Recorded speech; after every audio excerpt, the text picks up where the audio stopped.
Are we in? Yep, we are good. Oh, we're live! Hello, everybody! I didn't realize. Hello. Welcome to today's exciting stream of Thirsty Sword Lesbians. I've already forgotten the name that I gave this adventure, but I remember that it specifically involved the word shard. Does anyone here remember the name that I gave this adventure? Shows you how little I was focusing on the title when I was coming up with things. The Shard Temple Onslaught. That's what we're going with. Welcome to today's adventure of the Shard Temple Onslaught. Very exciting. I am your GM, Jeremy Cobb. Pronouns he, him. And I am joined for this exciting stream by... Hello, my name is Lexi. I'm mostly known online as Pizza, and my pronouns are she, her. And moving right around the circle, we're going clockwise on our Discord, so it's going to be out of order, I think, on the image, but whatever. We're all here. Hello there, I'm Sphinx Akasha. My pronouns are he, him, and I'm playing Merrick Stormrider, also pronounced he, him. Oh, and what playbooks are you both using? I did definitely forget. I'm playing Oros Moss, that is playing the Nature Witch playbook, and their pronouns are she, they. All right. And Merrick Stormrider is using the infamous playbook. And what are Merrick's pronouns? You said he, him. All right. Moving around the circle. That's you, Rezmonk. Oh. Hey, Rezmonk here, also known as Matt, or Samurai Walker XL all over places. I'm playing Kalzar Lumen. He is a spooky witch. He's got the powers of the unseen or the force. In his playbook, he has I Like Snails, Dreamwalk, not Dreamwalk, Astral Dance, and Witchfire. All right. And throwing it to the last member of our team. Hey everybody, my name is Geronimo. You can call me Darrin. I'm playing Jaxo Dej, and my playbook is The Scoundrel.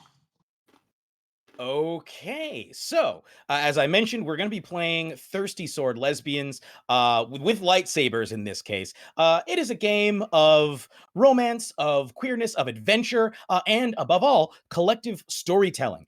So pretty much everything that shows up in one capacity or another was either explicitly agreed upon or at least generally floated amongst the group. We came up with the premise of this adventure together, but we don't know where it's all heading. I have ideas, and we're gonna see how many of those ideas actually end up happening. But this is going to be a heavily collaborative game. Let's go ahead and jump in without any further ado. So, you all are aboard a ship. You are flying through flying through space. Specifically, the ship The Righteous Brother. This is Jaxo's ship. Jaxo, can you please describe what the Righteous Brother looks like? So the Righteous Brother is a kind of like a sleek starfighter it's not too big, but big enough for smuggling deals. The paint job would be black and gold, and with very fancy writing on one side that says Righteous Brother in basic, and on the other side, same thing, but in arborish. I love it. Wu-Tang colors. Y'all are flying through the sky, or flying through space. You are flying through a region.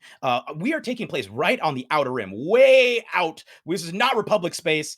This is an unspecified time in Star Wars history. But we are way out in the outer rim through a region called the Gardens of Nasid. The Gardens of Nasid are a vast field of nebula and heavily irradiated asteroids and planetoids. It's impossible to navigate with hyperspace because of the amount of radiation. It just ruins any attempt to calculate it. Very few people ever go in there, but it is absolutely gorgeous. So as you imagine this sleek black and gold starfighter sailing along, imagine it silhouetted against a huge array of multicolored asteroids, as well as huge nebula, pinks, purples, yellows, greens. The fields of asteroids are almost like when you look on grid paper, but it's just dots. Imagine like dotted, but arcing amongst them are arcs of multicolored lightning. This place is heavy with all sorts of different radiation and also heavily laden with force energy, which makes it, again, difficult to read things that are happening within it from the outside because there is just so much force energy here. The Gardens of Nasid were created millennia ago, hundreds and hundreds of thousands of years ago, when a huge construct called the solar engine exploded. There are pieces of the solar engine that are scattered around the galaxy, but the Gardens of Nasid appear to be closer to where the original explosion occurred. But you are not alone on this ship, or rather, before we get to introducing anyone else, why are you currently flying through space? Jaxo, why is the righteous brother flying along? What has been happening? What mission have you just attempted? So Jaxo got word of some holocrons that could be valuable to our cause. So I set out to see what that was all about. And unfortunately, I think I might have been played. And these holocrons would have potentially pertained, correct me if I'm wrong, but these holocrons would have pertained to possibly like ancient details about the solar engine. All that's really known about it is that it was a massive construct that was intended to essentially use the power of a star to presumably power huge portions of the galaxy, if not the whole dang galaxy. But very little is known about how it was constructed, other than that there appears to have been some sort of force involvement. Would you say that's accurate? Yeah, this was a pretty high priority move to make. We don't know much about where we are settled, so any bit of information seemed valuable to us. hmm And your destination right now is the planet Framen, which is a little known planet that is nestled deep in the Gardens of Nasid. It is essentially a shard, a floating shard that has sort of formed into a planet. It was a shard of that solar engine. That didn't get blasted far away. It is still just sort of floating in this field, uh, presumably rotating around something, but it is this a force drenched world. We haven't gotten there yet. But why did you, or excuse me, who? I guess the best way to actually say is, why are you heading to this world in particular? Why is Jaxo and crew heading specifically to Planet From, and what is based there? Our order, the Order of Never. Aha. Yes, and somewhere on this ship, I will let them describe where exactly they are, is one of the founders of the Order of Navarre. We're going to go over to Rezmonk first. Can you please tell us, where is Kalzar on this ship, and what is Kalzar currently doing? Kalzar is in the viewport looking out to space. He is currently meditating um, and trying to connect to the force to he always is trying to figure out their destiny and their future and what's the best Okay. course of action. Okay. As you're doing this, because it is incredibly easy to get, it's almost impossible to not connect to the force because of just how much force there is here. Mhm, As you are meditating, can mhm. you describe like what you see in your mind's eye when you meditate inside of this incredible, I'm using it, force field? Mhm. In my mind's eye, he looks forward to kind of like um, Doctor Strange kind of thing of looking forward to all the different paths we could take throughout the day, um, and then looks forward to where those things may lead them. So his mind is always like way off in the distance. hmm hence, hence he has the I like snails playbook where so sometimes he'll say something that doesn't mean anything today or tomorrow, but it could mean someone to something to them like years in the future. hmm Okay. Well, while you're doing this, since we're here, I would like you to roll Defy Disaster. Sure. In this particular case, let's see. I think let me look at. We will let you use, I think spirit for this because that's kind of what you're using to connect with all Yeah. of this. I will let you use defy disaster or spirit to roll defy disaster. And it's a 2d6 game, so I rolled my Yeah. 2d6. I got a 4 and a 1, and I Okay, have so that's +2 5. to secret. That's +2 to Okay. spirit. Okay, so that puts you at a 7, correct? Yeah, that's correct. Okay. So that is a mixed beat. Yeah. I will describe, let's see, how about you describe what the upside of this and I will describe what the downside of this is. What do you think is a positive thing that you get as you are reaching out into this incredible this into the basically dunking your head into the force bucket? Tucking my head into the force bucket. Basically, it'll let him see something. We're defying disaster. You'll let him see something before something happens to someone just in time. So like, you get that foresight, kind of like one of those shows like Early Edition. You just hear what's gonna happen just Mhm. before it happens, so you could just Yeah. manage to change it. Let me ask Uh, you then. Do you want yes. this to do you want this to be something that is happening soon or do you want this to be Mhm. something that is happening later? Hmm. Um. It could be. You know what? I'll roll high or forget high. I'll say something later. If it's low, I'll say something high because this character is very attuned to. Let me see what I get here. I got a 6, so it's something later. All right. So Mhm, your mind is very focused mhm, on what's happening way down the road. The mhm. downside of this is that you are not paying attention to what is currently happening Yeah. around you. Mhm, So as you are like being bathed in the light of all these nebula, mhm, looking like I don't even like it's looking like like somebody poured like splattered paint all over the walls mhm, in here with mhm, from the viewfinder, which is how intense the light is from all mhm. of these the energy that is filling you. I'm imagining you even like floating in the air a Yeah. little bit. Yeah, just floating, just like, Mhm, oh, looking, and you see in the distance there is mhm, great danger. But before that is fully able to coalesce in your mind so that you mhm, see exactly what it is you're trying to avoid. mhm, We're going to because you did not notice this, mhm, because your mind is so far away, you don't actually hear the as something comes flying out from that kaleidoscope of colors and slams into the side of the ship, rocking the entire vessel. Just you can hear the scraping and screeching of mhm, metal in this mhm. moment, and everyone is thrown as this happens. Um, in no one perhaps is more thrown Mhm. than our next player. Please Lexi, uh please introduce your character and describe what they've been doing and where they are on the ship. Yeah, I think Oros is in the like kitchen area that we've kind of set up for this like brief trip that we have made. As we've kind of traveled around to the different planets and ultimately we're kind of unsuccessful in what we were trying to find. She had been collecting different just like plant species to bring back to try to understand how being close to the solar engine would maybe change the makeup of the plants that she had found across the different planets that they had stopped on. As you look at Oro, she is just about 5 foot, so is fairly short.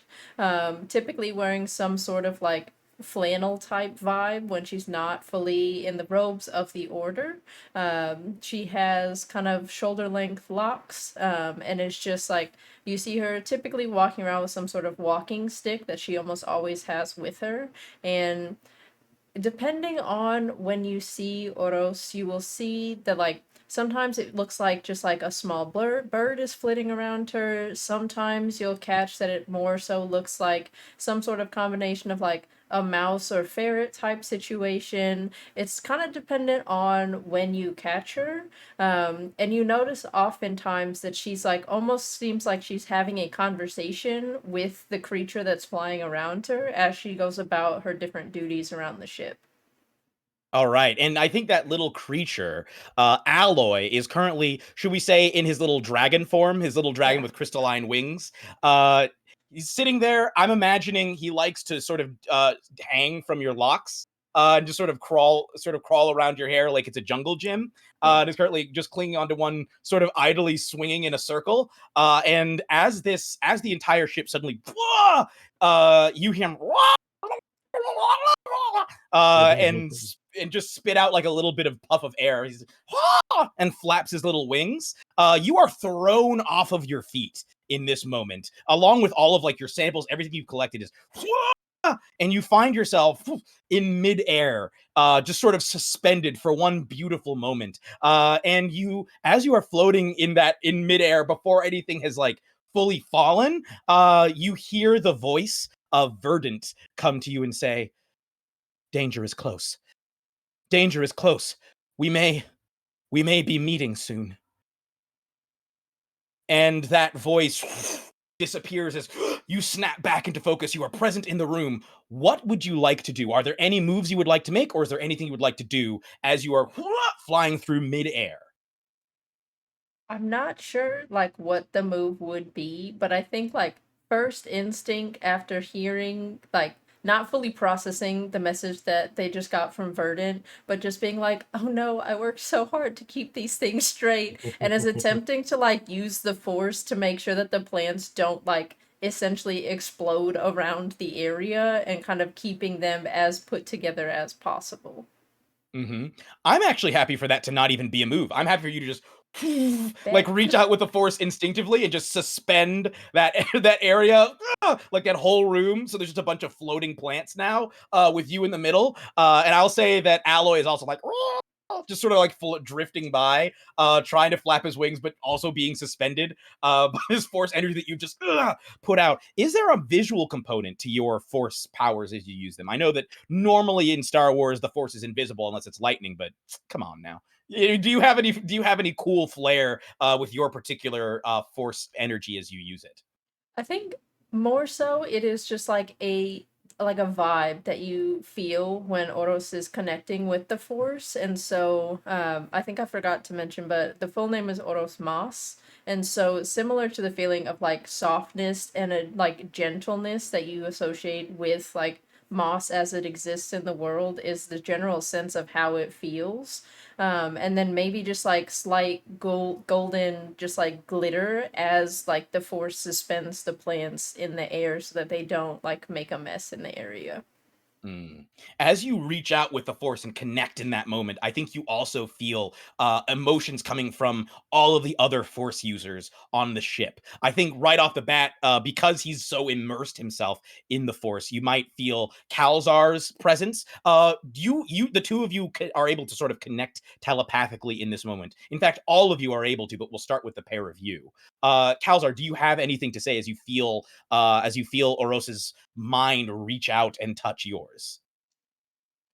He would say, "Good work. Calm your mind. You can control the area around you best that way. You should find out what has occurred to the ship." We'll start kind of just floating towards the cockpit. Mm-hmm.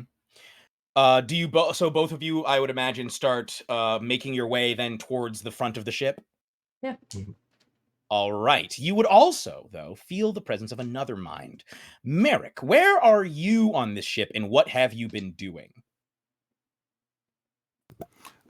Merrick would likely be in like the engine room or like the main like computer space, kind of like checking in on the tech, making sure that everything's working up to spec, kind of investigating that. He may have found like a circuit panel out of place, so he'll be there with like a couple of like his tools like floating using the force, with another tool just kind of like a spanner or something, kind of fusing a circuit back into place. And then as he's putting the sliding the circuit back into the board, at the explosion will happen, he'll kind of like knock him off of his feet, and the tools will fall, and he'll immediately like stand back up. And as you see him, he's about 6'1", dressed all in black, kind of umber skin, dreads just a bit past his shoulders, close cropped beard, very dark goggles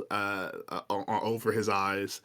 and wearing kind of a cloak, a hooded cloak that's kind of like one of those versatile cloaks that you can just kind of put in any kind of configuration and it still looks good. He's got a belt on that has like a variety of kind of tools that he uses to kind of tinker with tech and things, along with the hitch that holds his lightsaber. And as he kind of like lifts its head up and like feels the connection through the force, he'll immediately reach out to Osis, who is his student. You mean Aros? Are you all right? Yes. Though Verdant spoke. Oros, sorry. No, you're good. Verdant mentioned that danger is coming, so I'm moving towards the cockpit, but I worry that something is coming. I don't like the sound of that. I'll meet you there. As you all are heading towards the cockpit, so since Jaxo is currently piloting the ship, I would like for you, because the ship has just been hit, I would like for you to count the ship essentially as a part of yourself. For all intents, for right now, doesn't have to remain that way. But I would like for you to stagger. Staggering is a reactive move that happens when something big happens. Basically, when you receive a staggering physical or emotional blow. I would say this is both physical and emotional because you can tell your paint job just got messed up. Like you can hear the and like see even silhouetted against the nebula, you can see tiny flecks of paint coming off. As well as the ship has just been breached in some way, or has at least been partly breached. Because there are currently no conditions. Well, first of all, I think what we should have you take a condition right off the bat. I would say, to me, the insecure condition might make the most sense. What do you think? That basically means, yeah, it's does that make sense to you in this context? Because the ship is no longer secure, and even though you were pretty much on cruise control, now you're like, oh no, things have just kicked off in a big way. My piloting skills are being tested right now. Yeah. Okay, so that's insecure. That's a -2 to entice. And I also need for you to stagger. So staggering in this case, because you only have one condition, you would pick one of the possible three. You can lash out at someone whose regard matters to you, provoke them to do something foolish or harmful, and take advantage of a string on them if you have one. Or you can hesitate or stumble, and the opposition gains an opportunity. Or you can grin and bear it and mark 2 conditions. Which of those 3 options would you rather have? I think Jackson's gonna grin and bear it. Okay, I need you to mark off 2 more conditions. This is going to be for you, and it's going to count towards your piloting with the ship as well. I'm gonna go with angry and guilty. Angry and guilty, just you're just like, all right, trying to keep a straight face. I will say, as you are like grinning and bearing it, you can feel the presences, like the minds of the other members of the Order of Nevers reaching out towards yours as they move towards the cockpit. What would you like to do in this moment? It's like to reach out to the rest of the crew and just be like, "Don't worry, guys. I got it. I'm all right. We're fine." Just a little setback. Yep. How did the rest of you respond to this? Merrick doesn't respond. He just keeps moving towards the cockpit. Mm-hmm. Do y'all just pretty much buy what he said, or do you think that you might attempt to figure out if he's not necessarily being entirely forthcoming? Try and figure out what's going on. All right. As he approaches, he'll just mentally connect with him that he's there, and then ask him in person as he's getting there. Yep. So, were you Go ahead paying and roll attention? plus wit. This is going to Okay. be figure out a person plus wit. Ooh, nice. Got 3 and a 4. A 3 and a 4. Okay, 7. Do you have any Yeah, 7. additions plus wit? For wit, I got +1. Okay. So in this case, so that puts you to an 8. Okay, so you can Yes. ask 2 questions, but in this moment, because your mind is touching his, he gets to ask 1 Mhm. question of you. So go ahead and ask your questions. I also have whispered secrets. So whenever I'm trying to figure out a person, unless you're in physical conflict, not physical conflict, so it doesn't count. Doesn't work. Mhm. Yeah. So yeah, it's not physical conflict. Don't worry. So yeah, he'll ask were you fully focused during our flight? What has occurred? I may or may not have been kind of dozing off. It seemed like a pretty straightforward trip. I don't think I need to be full alert, Sensei. Fine. You have one more question to ask. The second question was what has occurred? Are we on course? It looks like something's hitting the side of the ship. We may need to bunker down and take care of the threat. I'm not sure exactly what has hit us, though. Okay. In this moment, you also hear another as though something is getting closer and closer to the ship. As this is happening, you do have one question that you can ask of him. It does not have to be like a verbal out loud question. It can just be like a piece of information that you gain about them. But you can ask one question of your sensei. Questions are possible suggestions for questions are what are your feelings towards blank? What do you hope to get from blank? How could I get you to blank? What do you love most? How would you feel if I blank? Or anything else, really.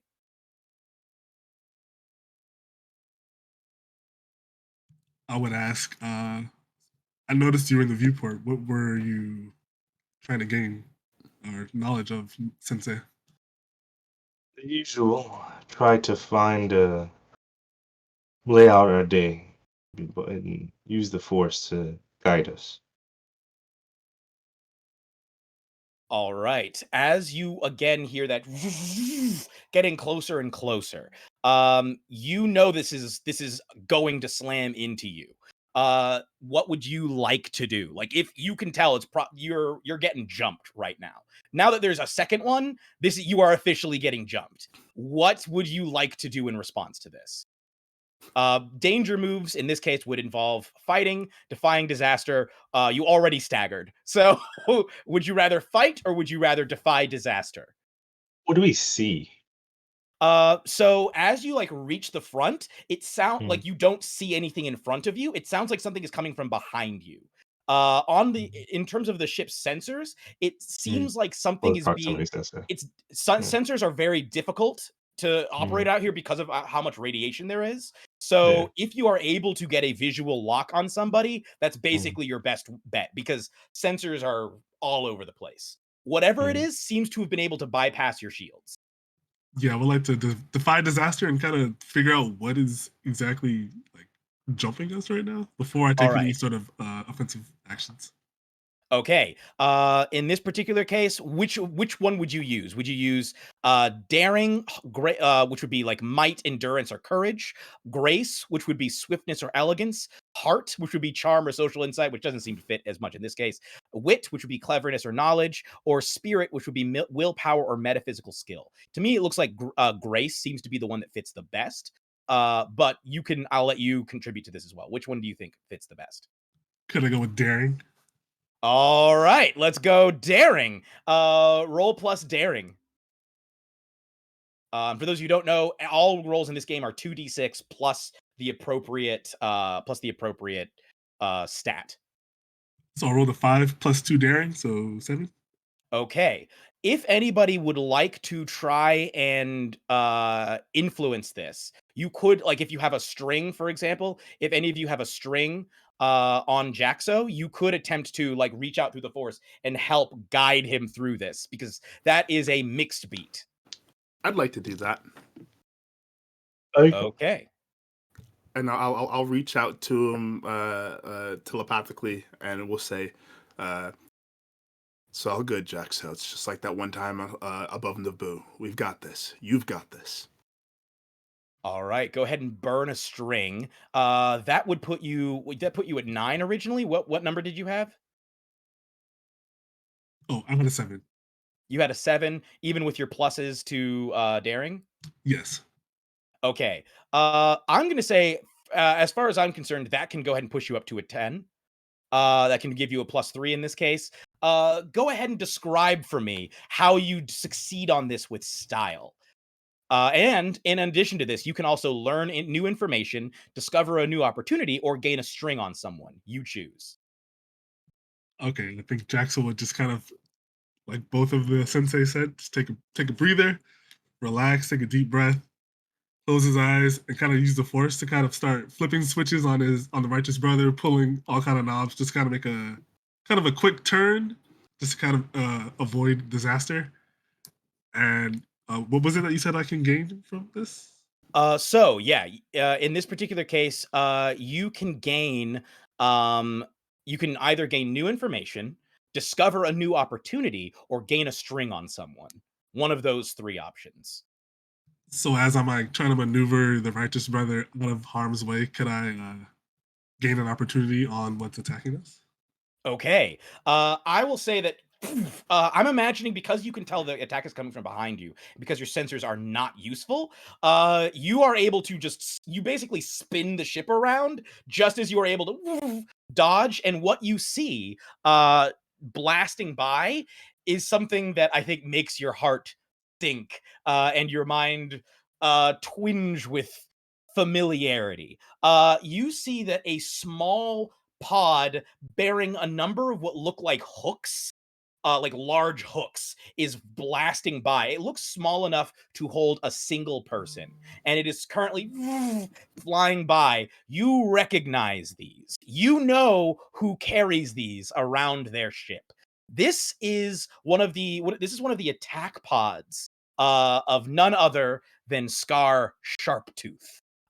Very like nobody else is carrying, especially not colored like this, because you can see that it is. I'm imagining if your ship is black and gold, I'm imagining that hers would be purple and silver. And you see like a purple and silver, like this pod spin off. You can see like it appears whoever's on board is like trying heavily to like adjust it. But what that means is, you realize the pod that latched onto your ship is probably in the process of essentially boarding your ship.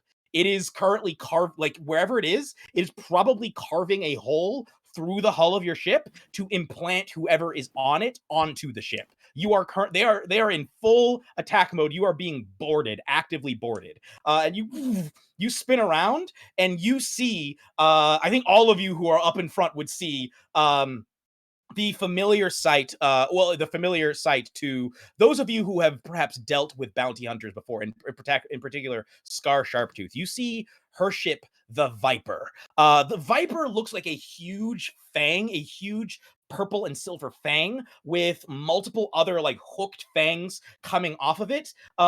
Essentially they're essentially a rows of guns going back, and surrounding this long, sort of fang-shaped ship are similar to an atom, rotating array of those pods. And you can see as she has just fired one, the pods, which are just constantly rotating, orbiting around the ship, speed up for a moment and then slow down, now becoming equidistant again now that one of them is left. But there's a number of those pods in which sit her crew.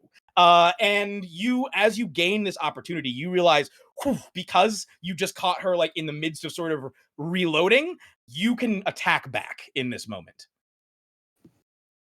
Yeah, I like to fire off like a warning shot, kind of. Nothing too damaging. Okay. Roll fight.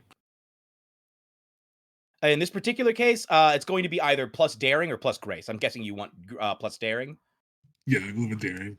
All right. I got 14. Whoa! Okay. All right. Well, in this particular case, choose three of the following options, and your opponent chooses one to apply to you in response.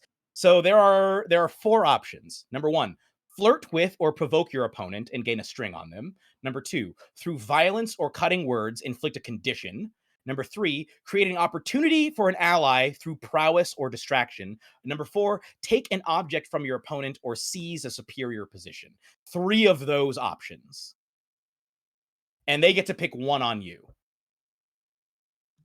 So I think with Jaxo firing off a shot just to kind of throw Scar like off her game a little bit, that would Mhm. create an opportunity for, let's say, maybe, do I pick the Yeah, you person? pick 3 of them. Maybe Merrick, since Merrick was already kind of near like the engine room and all that, to kind of check out and see who's trying to board our ship. Okay, yeah, you were able to, like, through the Force, communicate in an instant to Merrick exactly where that thing arrived, and you need to get there and, like, intercept whoever is getting on board the ship before they can do any more damage. I just kind of let them know, like, it's our friend Scar. Just, you know what's about to Oh, this happen. is where the fun begins. I'm on my way. Excellent. So you take off running there. You get 2 more. You can flirt with or provoke your opponent and gain a string on them. You can inflict a condition on them, or you can take an object from them or seize a superior position. Can I flirt with her and inflict insecure on her for my 2 options? Yeah. Yeah. All right. How do you flirt? I will say, because of the lower distance and because you can literally, like, visibly lock onto her location, I will allow you to use comms if you want. So I'll just message or talk to her over the comms and be like, "Hey, Scar, been a while. You thought you had me, but I'm just too slippery." Yeah, I mean, you gain a string on her in that moment. She doesn't respond, and I think her lack of response is like, A you response. threw her off just now. She thought this was gonna be easy. There's like a hesitation, and then you hear like crackling back. You hear, "You slipped away once, not twice, never again." And so yeah, you inflict the insecure condition on her. Okay. Yes. Um, I think what she is going to do is attempt to. I think what she's going to do is to do to you is seize a superior position as the one from behind you, where the pilot was like like the one that missed you, the one that you dodged, whirls around and now fires towards you, and she launches her ship towards you as well, basically creating a pincer that you are now trapped in between. She's like, we're gonna jump over away from you to the rest of the crew. So Merrick, you are currently running off to try and intercept whoever is boarding the ship. As you arrive, as you arrive in the engine room, you can already hear the and see sparks. There's a circle that is currently being like cut out of the ship. It's a matter of seconds. Like as you arrive, it's like punched through. And dropping into the ship, you see a part. It appears that a droid has dropped into the ship. This droid holds up 2 rods. I'm imagining the droid is sort of humanoid shaped, but looks as though it's on stilts. Because it sort of like unfolds to the point where it's all like touching the ceiling. Its head is almost scraping the ceiling of this chamber. And its 2 arms extend, and then extending from it, so it looks like it's holding a pair of 2 little batons. But around the ends of the batons, you hear something crackle to life. These are essentially gravity rods. At the edges of them, they hold their own gravitational fields that repel anything that they touch. And whenever those gravitational fields touch something, the rods emit a concussive blast that is essentially designed to break bones. And this thing stands up. Like, this is one of those things that if it hits you, whatever it hits isn't going to work the same afterwards. And you hear this voice come out and say, "Surrender is your only option. Surrender now." And it assumes a fighting stance. Merrick looks at the hole that it cut into in the ship. Dang, Ferric, I just fixed that. Draws his lightsaber. Bright white blade coming from the emitter. Fine. Yes. We'll do this the hard way. All right, what you gonna do? What move are you gonna pull? I am going to. You got fight. You have some heartstring moves. If you wanted to try, you could try and romance this droid. There's entice. There's smitten. You could try and figure them out. Although I feel like the vibes are pretty clear of what's happening with this vibes are droid. definitely clear. Yeah. Let's see. Hells. You could also try and defy disaster in some way, but right now it's like waiting for it. It basically assumed this position, waiting for you to make the first move. I would like to. I'm gonna try and fight it. I'm just like, I fixed this. You rotten bastard. You ruined my work, and I have no time for this. Sick. So There's I'm energy gonna crackling around this room as you charge forward. and I'm gonna go with daring. Yeah. So that is 7. That's an 8 total. Okay. That's gonna be a mixed beat. So choose 2 of those. So you can either gain a string on them, or by either flirting or provoking with them, inflict a condition on them through violence or cutting words. You can create an opportunity for an ally through prowess or distraction, or you can take an object from your opponent or seize a superior position. You pick 2 of those. Okay. I am going to. Let's see. I'm going to create an opportunity for Oros Mhm. through the link through the force, and just like say, make sure no one else gets on. Remember your training. You've got this, kid. And then I will. I'm gonna inflict through violence. No, I'm gonna take something from them through violence if I can. Okay. I'd like to, when I attack, either like cut off one of their hands with my saber and thus take one of the batons away, or if I can hit them and distract them enough to where I can maybe force pull a baton from them.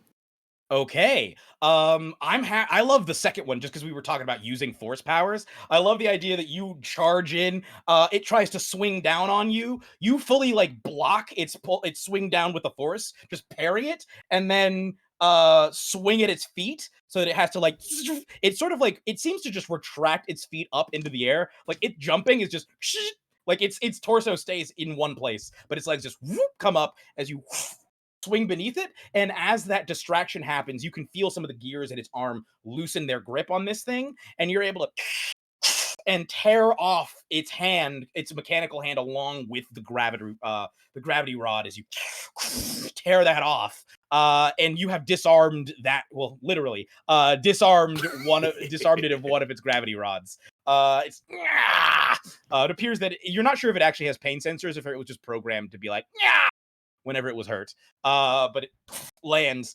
At that, we're gonna jump over to Oros. Oros, you can hear the other one behind you, the voo, voo, voo, voo, voo, getting closer. You can tell that because it's now behind the ship. I will say with your master's urging, you realize that second one, there's a very good chance it's gonna hit now. You got to get to wherever it is.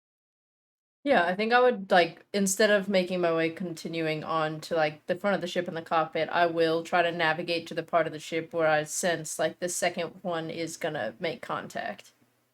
All right. Are there any moves that you would like to pull along the way, or are you just kind of going there? I think that she's like still kind of getting the hang of using the force on like larger scale objects, but I think that she's of a mind of what if I can prevent it from hitting the ship? And so thinking about I can't necessarily see it, but if I could just push it off enough that it is like loses course, is that a possibility? Ooh, okay. In this particular case, I don't think that any of your playbook moves would align with this because they're all basically based on like creatures. But I think that I will allow you, in this case, to defy disaster. I will allow you to attempt to defy disaster. You hear, I think what happens is Alloy jumps around your shoulders, has like stopped from hanging onto your locks and switched you now around sort of your neck and is clinging to your neck as just sort of screaming. And behind that, you hear a serene voice once again saying, "Courage, calm your mind. Your sensei has told you well. You can do this." And you hear Verdon's voice again echoing into your mind. Go ahead and defy disaster. You can roll whichever one you want. I think I would like to go with spirit because that feels like the closest thing to the force for this. All right. Yeah. That's just not gonna be a thing. So I rolled a 3 and I have a +2. So that's gonna be a 5. Ooh. Okay, does anyone have any strings? I think because everyone else has done something, Kalzar, do you have a string that you would do you have a string on Oros that you might like to use to try and help them with this particular task? Because they're at a 6 right now, which is a downbeat. Yeah, it can help out. We'll have a string on each other. He'll attach in the comms and say, Oros, trust your training. Believe in you. All right, and that pushes you up to a mixed beat. So as you reach out, Oros, with the force, you reach out to this pod that is barreling towards your ship. You feel, I'm going to say in that moment, you connect with the pilot of this pod. You connect with a mind that is youthful, very young, probably barely an adult, if not maybe even younger than an adult age. You think that this is probably one of their very first jobs of this caliber. And I'm going to say that you get a name. Her name is Lena. She is someone who is young, and you can tell she's had a very, very hard life. And she is terrified. And you know in this moment that if you, like, she's barely maintaining control of this. You recognize that in this moment, if you shunt Lena away from the ship, that there's a very good chance that she could perish. If you do not shunt her away from the ship, you feel as though you might be able to connect with her in some way, but you'd have to convince her to join your side. Because she's terrified. You can tell she is terrified of Scar. She's terrified of the whole crew. Like, not that she's been kidnapped, but just like she's fallen in with a bunch of very rough people, and so she knows the stakes if she fails. If you push her away, she's very likely to die. If you let her board, she's going to attack and it's going to damage the ship. But you might be able to sway her over to your side. Do you save the ship and doom Lena, or do you risk letting the ship be severely harmed and potentially sway Lena to your side? Yeah, I think Oros is like naive enough still to be like, if there's a chance that I can talk someone out of the path that they have taken, I'm gonna take it. And so we'll like let Lena hit the ship. Okay. You feel that I think all of you feel that there is a decision that Oros makes in that moment.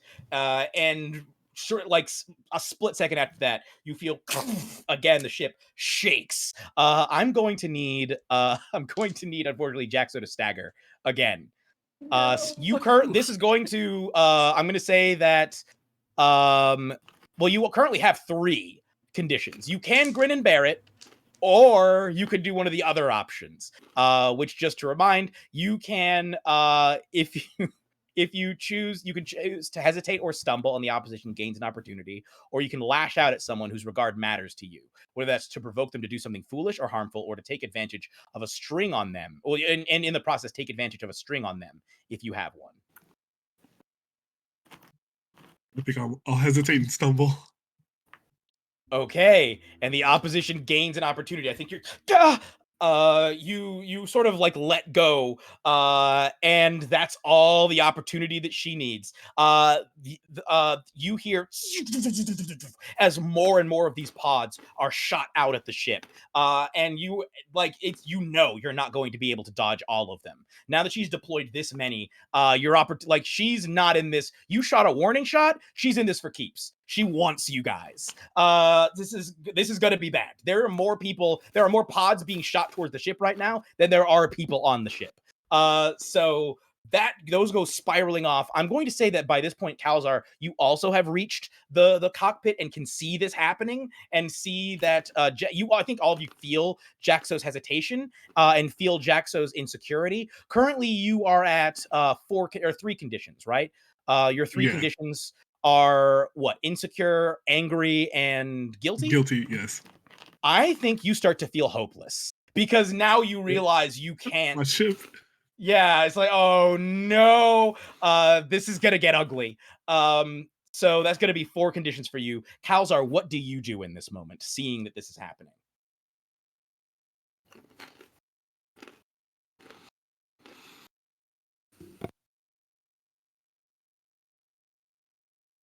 You there? Oh, you're muted. Now we go. Let's see. I'm trying to figure out what I can do here. I have commune with the unseen, Mm-hmm. and I'm not quote unquote in the fight. He's in the fight. No, you're all in the fight. On the I'm fight. gonna go ahead. I think you're Okay, officially. okay. They are actively boarding your ship. You are I'm. all in the fight. I I can see was Cal's thinking of right. trying something because Mhm, they have like some mechanism to fire ships, right? Or is mhm. it just surrounding the other ship?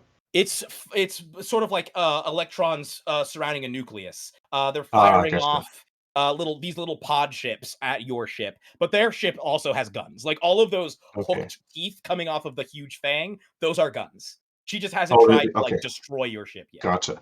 So I wanted to try something where I was gonna just disturb one of the ships so it spins into the other ones, causing a Mhm. cascade so they can't fire them off. Ooh, okay, cool. Do you have a specific move that you were hoping to use for that? Well, fight, I was gonna use Witchfire, so he basically uses his spirit instead of daring to fight, but you're very conspicuous about how when you do it. The All right. consequence of a 6 minus is severe because it's I'm using the force, so it's gonna be severe if it's a mess up. Yeah, this is gonna be hardcore. Yeah. Please go ahead. Go ahead and roll for Witchfire. Roll Spirit. You definitely do not want to get a 6 or below. Well, But that's you good because I got 5 on the die plus 2, so I got 7. Woo! Okay, so that is going to be that's going to be a mixed. It's going to be a mixed beat. Mhm. All right, and you're using fight. Yes. Okay, so you again get 2 you're gonna succeed in 2 ways. This Mhm. is gonna be you get to choose whether that's flirt with or provoke your opponent and gain a string on them. Through violence or cutting words, inflict a condition, create an opportunity for an ally through prowess or distraction, or take an object from your opponent and seize a superior position. I'm helping an ally for one, Hmm. helping Jaxo here, and then seizing a superior condition by causing a disruption with them. Okay, please describe for me the awesomeness that erupts as you use Witchfire to knock a ship off course into a spiral of other ships and create complete pandemonium for your enemy.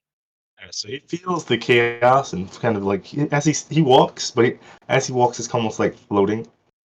He puts his hand on Jaxo and says, "Jaxo, you're doing fine."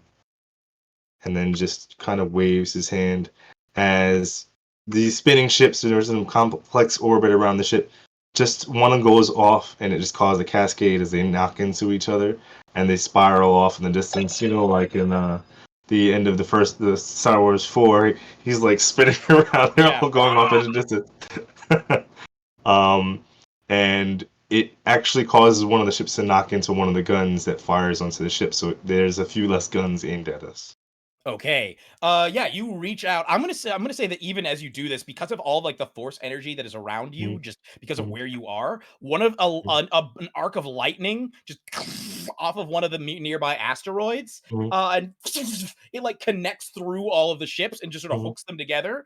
And they all mhm, just go spinning off like a chain of these ship pods towards the main Viper. And one of mhm, them tears off, completely destroys one of the Viper's guns, and mhm. you can tell that one is probably not going to be able to fly properly Yeah. after this. That one's a sitting duck. Mhm, You do that, and you create an opportunity. So as you can tell that as this happens, you feel in this moment that you have reconnected. I'm jumping over to Jaxo again. In this moment, you feel through your connection to Scar, you feel that she is like, ah, like you feel her freak out, and like she's having now to do evasive maneuvers to avoid being destroyed by her own ships.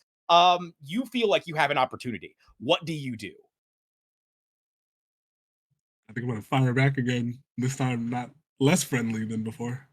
Okay, what are you trying to do in this moment? Like what are you trying to accomplish by shooting at her ship? She's currently like latched onto ours. She's got 2 ships that have lashed onto yours. Her Viper ship is heading towards you, like for a head-on collision, essentially. Could I maybe fire off some shots to kind of make her veer off into possibly hitting something else? Okay, so you basically want to knock her off course. Yes, yeah. Absolutely, go for it. Roll fight. And while that's happening, I'm gonna jump back over to. We'll find out the result of that in just a moment. But I'm gonna jump back over to Oros. Oros, you arrive at the back of the ship only to see once again like that circle of like heated metal that is then falling out. This is like in the barracks, and climbing out you see this young person, probably like she looks like a teenager. She looks up at you. Describe for me, what, based on what I've described so far, what do you think that Lena looks like? Yeah, I feel like she's probably like kind of tall, but walks like she is shorter. Like you know how sometimes tall folk are like self-conscious about their height, so they try to look smaller than Mhm. they are. I imagine that she Mhm. has that kind of vibe going on. Um, I'm not as familiar with like different like species or races in Star Wars, so group Just name help. it, like describe what she looks like. You don't even have to give her a species. What do you think? Is she furry? Does she have tentacles? Does she have horns? What does she look like in your mind? Yeah, I think she's got horns. I think that like she has pink hair that is probably just past her shoulder. Is kind of like lithe built, so a little bit skinnier as she like tries to move around the space, and it's just like generally looks kind of awkward as she moves around. Okay. I'm also gonna say she's black. How dark Yeah, do you want her to be? dark skin. All right. She's a dark-skinned, pink-haired teenager with horns who's kind of tall and gangly and feels awkward in her own skin. Uh, I'm gonna say she's also, in addition, she's wearing like armor that clearly is like it's both too small and too big. Like it's too bulky for her, but also clearly for a shorter person. I'll go so far as to say she's taller than like average. She's like, for just an average humanoid, I'm imagining she's like well over like 6 foot or something, like, like pretty tall. But like kind of gangly. And she is holding a pair of vibro blades, short, like sort of like a pair of daggers. And she's like holding them up in front of herself. And she's like, surrender, surrender now, and nobody has to get hurt. Are you hurt? Are you okay? Do you need a minute? Your ship kind of hit our ship. I just wanna. Are you Yeah, good? Are you sure? uh, Do you it'll want to take take less a than a minute. Do you want to It'll take a take less than a minute to breather? put you on the floor. Are you sure? I mean, you look kind of out of breath and stressed. I'm kind of chilling. Do you need a second Of first? course I'm stressed. And she just slashes a bed. Just like cuts a bed and like stuffing Hey, comes out. And she's like, that could have been like that could have been your bed if you want to just like chill. uh, okay, do you want, I think this is going to require a move. This feels like a heartstring move, Okay. more so than anything else. This feels like maybe entice? Like you're trying to appeal to her physical or emotional sensibilities. So Yeah. in this case, would you agree? So roll plus heart Okay. and describe for me like what you look like as you're this like 6'4" teenager with horns facing off against this 5 foot tall person I with like a think little dragon thing. I'm gonna say that as you're doing this, Alloy goes just sort of like looking up at her with big eyes. Yeah, I think Oros, while she's like being fairly casual in the conversation, has definitely like gripped her staff in more of a ready stance just in case this doesn't work, so that she is ready in the event that Lena is just like not not willing to be convinced because she is so stressed. Mm-hmm. So has just like kind of shifted like the bag that she usually wears over to the side so it's not in the way just in case she does need to fight. Um, Mm-hmm. I rolled an 8 and I have a +1 to heart, so that's gonna be a 9.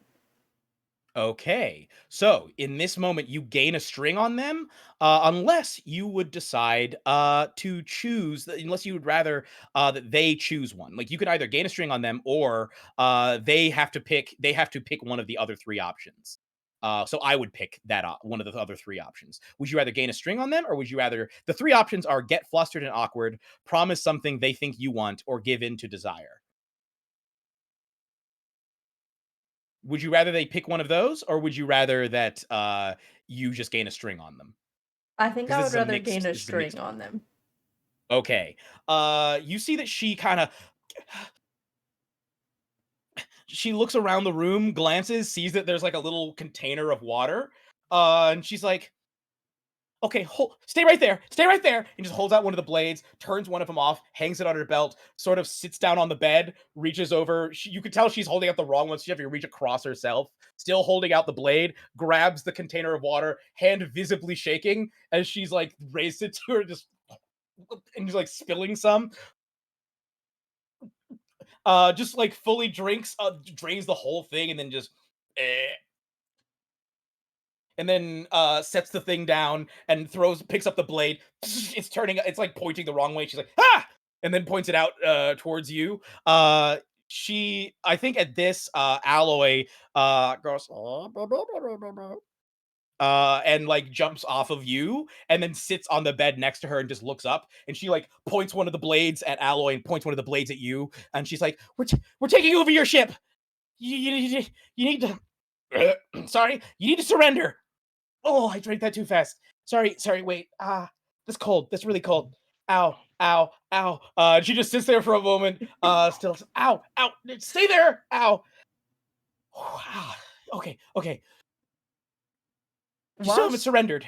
While she's distracted, I think Oros would be walking closer to her, and trying to like, particularly while she's trying to like get over the brain freeze situation that's happening, get so that at least Oros could maybe reach out and touch Lena if possible. Okay. In that moment, she is like, as you put your hand on her, she sort of like jumps and is like, and looks up at you and just seems startled that your hand, I assume, is on like the arm that's extended towards you. And it's like gentle, like not any sort of like threatening thing, but like definitely have a hand on her arm. She can't blush because she's darker than me and I can't blush. But she looks up at you is like, don't make any sudden moves, okay? Scar's gonna take your ship. We're taking you back to the planet. We're taking you back to From, and just give up now. I don't think I'm gonna give up, but I do want you to consider, and as like she says, consider, I'm gonna use nature's touch here. And what I would like to, like, similar to what I was describing earlier, I want to like impart the sense of like the patience and steadfastness of like massive trees that have grown, and like the calmness of like the quietness of the forest, to try to like kind of emotionally shift where Lena is feeling in this moment. Awesome. That's so sick. I'm imagining, if this is like a visual thing, I'm imagining like the barracks sort of go away and suddenly she's sitting on like a mossy log, and there's just a lush forest that you can hear bird calls and different like alien noises, but nothing like threatening. It sounds peaceful, like a twilight evening, the golden hour, and there's the sky is blue and purple with gold on the horizon, and you can see, and she just sort of like looks up at you. Go ahead and roll. That's sick. Go ahead and roll. This is gonna be awesome. Yep, And does it say on there which one you're 6. using? It's roll plus spirit. Okay, So that's roll 6 plus on the spirit. die plus 2, so that's gonna be an 8. Okay. So in this particular case, this is nature's touch. Yes. Okay. They may give you a string on them to clear a condition. They can gain the ability to speak with plants and animals for the rest of the scene, or they must answer one of the figure out a person questions of your choice, or else they take a condition. Would you rather ask a figure out the person question? Or would you rather, because I don't think it makes quite sense for her to gain the ability to speak with plants and animals for the rest of the scene. Would you rather you get another string on her, or would you rather she has to answer a figure out a person question? I'm Um, letting you choose, even though I think normally she would have to choose. But I'm letting you choose which one. I am leaning a little bit towards they give me a string to clear a condition because it feels like she's maybe got a couple conditions Yeah, going she's on. frightened. She's So I absolutely think that's what frightened. I'm leaning towards. All right, she's going to clear her frightened condition and just sort of like you in this moment as you're sort of standing there with your hand on her arm, and by this point Ally has fully climbed into her lap and is transformed, I'm imagining transformed from a little dragon, just sort of like all the wings have folded back in and has turned into this I'm sort of purple crystalline cat, like purple Yeah. with crystalline whiskers and fur coming off of it, just this little crystalline cat monster, I'm imagining with 6 legs, and like a And tail also that like little forks. horns, because like Lena has horns, Yeah. so trying to Little like crystalline horns. yes. Yeah. Is sitting there and looks up at her and goes, and she's like her eyes close and it's just like this beautiful moment of peace as she like lowers her arm and turn like absentmindedly doesn't even turn off the blade, just sort of drops it and just sort of sticks in the floor, just sitting there. She is, you can tell that she's completely like pacified and calm in this moment. Do you do anything else now that you feel that she like the tension is just leaving her body and she seems to have finally relaxed? Yeah, I think I'm just like, okay, so like I know that Jaxo sometimes like hides snacks in his bunk. So I'm like, you're welcome to just like kind of go find the snacks. I would probably try to find a room to bunker down in because I think we like sense that there might be more folk coming. I want you to be like Yeah, there's a chill lot and of us. safe. So why don't you find a space like I will like try to ruffle through one of the Yeah. boxes that are near us and like produce snacks and like give her a small collection of them. Be like, okay, Okay. we're gonna take care of this. Like, you don't have to worry about it. Make sure you just like find some place that feels like you're kind of hidden, and I'm gonna go take care of things. Okay. Thank you. I'm imagining that like as you're saying this, you're just like pulling out the snacks. Like you Yes. just reach up, not even without breaking eye contact, hand her the snacks. She starts to like eat them, and she just looks up and is like, "You're amazing. Can you please?" And she reaches out and says, "If things get bad, can you put this on?" And hands you like this little ring that's open. She says, "Just put it around your neck. It'll end. It'll if you decide to surrender, just put it Oh, around your neck. I'm gonna go hide." Wow. And she just gets up and runs. She just runs into like one of the back areas of the ship. It looks like she's gonna try and hide in a storage closet. But yeah, she runs off. We're gonna jump there. To Kalzar. Excellent. You have completely defused that situation. Kalzar, you have been so you're still up in the cockpit. You've been helping with this. First, before we find out what were the results, or before we find out what you're doing, what were the results of your attack with your fight roll? I got a 12. Whoa! Okay. Beautiful. So that means you get to choose 3.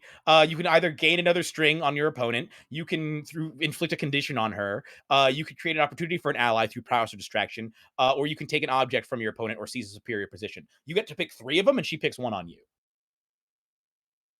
So I think I'm still able to access her through comms.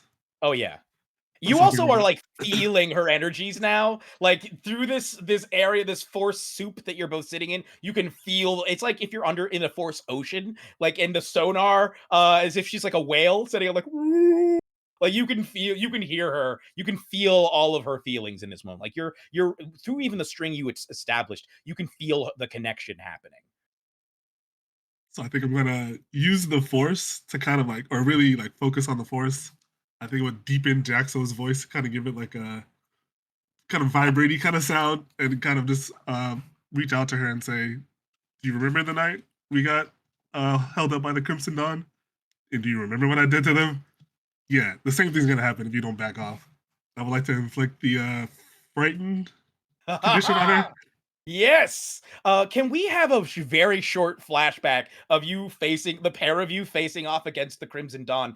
Can you describe what Scar looks like standing next to Jaxo, facing off against? I'm imagining all these. I'm imagining a series of like red people wearing like red tinged armor, like very spiky and aggressive looking, that looks like the kind of armor that if you touch it, it will cut you, facing off against you, holding like vibro blades and blasters, like heavy duty. Y'all are like cornered backs against the wall. The smoking wreckage of like the ship you tried to escape on behind the pair of you. Can you describe for me what Scar looks like?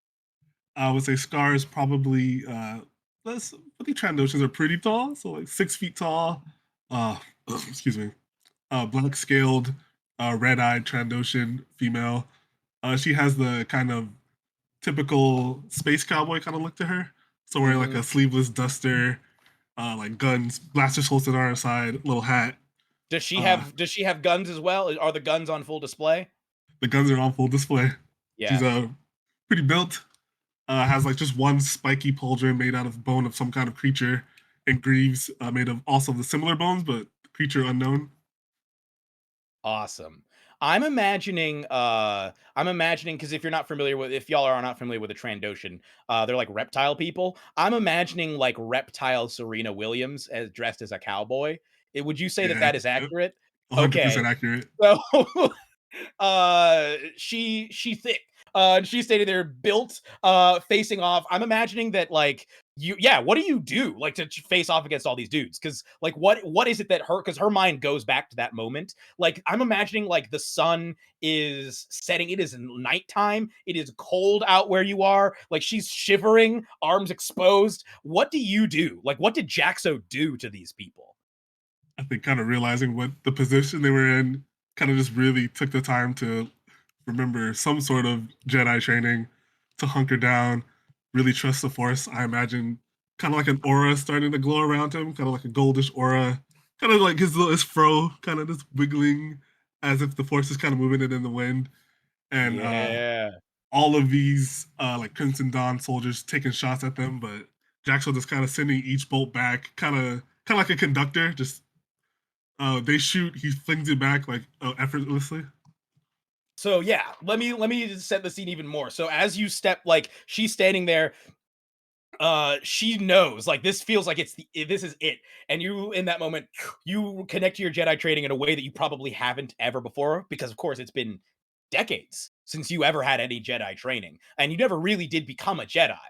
So as you step forward, similar to like when somebody starts to go Super Saiyan, like all the pebbles on the ground start to shake and rise into the air.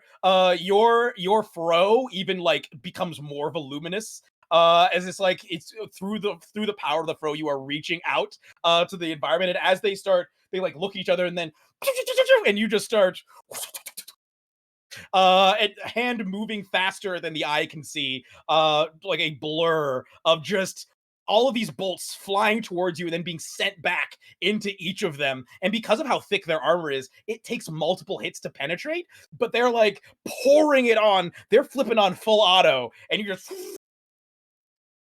and even the bolts that weren't directed towards you, you pull off towards you and then direct right back. It is a horrific and wonderful sight to behold. And when the dust finally clears, the red forces are lying in a smoking, smoldering heap. And you turn back and you can see Scar may as well have it's like a mixture of awe and adoration in that moment. It's one of those like, and as you look back, wind is blowing. And does Scar have hair? I don't know if Trandoshans usually have hair. Does she have hair? I don't think they have hair, so I said All no. right, then her duster is just blowing in the wind, and dang, she looks fine in this moonlight. Like it's the way the silver light is glittering off of her scales. And she drops her weapons, steps forward, and reaches out for you. Do you reciprocate? Yeah, I would say in this moment, Jaxo still feels really connected to the Force, so kind of like force pull her towards him really close. It kind of just whispers sweet nothings into her ear. Yeah. Yeah. Do you go for the dip? That's the question. Do you go for the No, full dip? we're going for the full dip. You go for the full dip.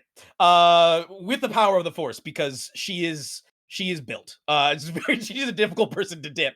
But yeah, you managed to dip her, and this is all in your memories. And in that moment, that was in order to gain a string on her, right? That was you gaining. Was that to you gain a string on her, or to put, or was that you was that you putting her in an advantageous or a disadvantageous position? Oh, that was the inflict frightened on her. Frightened. She is terrified and also like kind of turned on by the memory and is very uncomfortable with that fact because it has been years since y'all were together and you could tell like she's embarrassed and is like, stop, you hear, get out of my head, get out of my head. That's one. You inflict the frightened condition. You have two other ones because you rolled a 12. Yeah, 12. get two other conditions. I would say I would also take this opportunity to flirt and kind of just relive that moment we just described. I do remember what All happened right. after that. Yeah. Smoldering wreckage, as it turns out, provides a lot of cover from anyone who might be walking by and might actually see what could be happening inside. So yeah, you gain another string on her.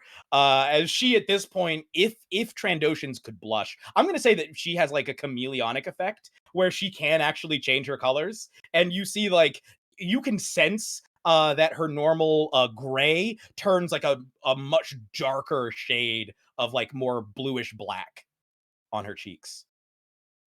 Like you sense that as it's like, oh man, she gets flushed. Do you that you get one more? You can either create an opportunity for an ally or take an object from your opponent or seize a superior position. I would like to take to seize a superior position. I think enough has happened to kind of maybe put us back in the winning seat. Yeah. Also, I have impressive sword play, so it says when I roll a 7+ to fight, I gain a string on someone who is present and ask their player what it is about you that has impressed or intrigued them. Ooh, does that mean you gain one on Kalzar or do you want to gain one on Scar?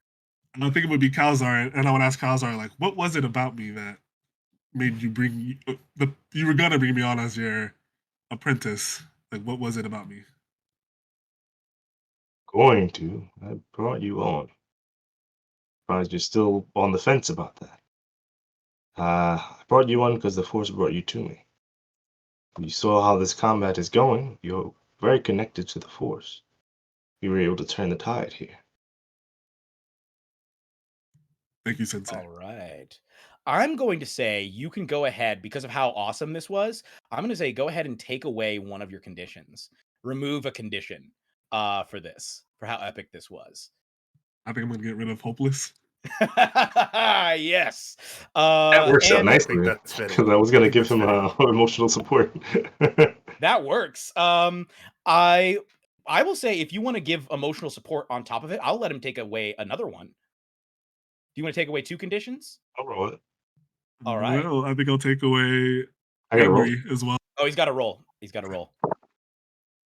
Aw. I got 5. Okay, so you do not lose another condition, Yeah. but Still angry. you still recognize that like Kalzar is perhaps displaying a level of pride in you that they very rarely ever express. Would you say that that's accurate, Rezmonk? Yeah. Yeah.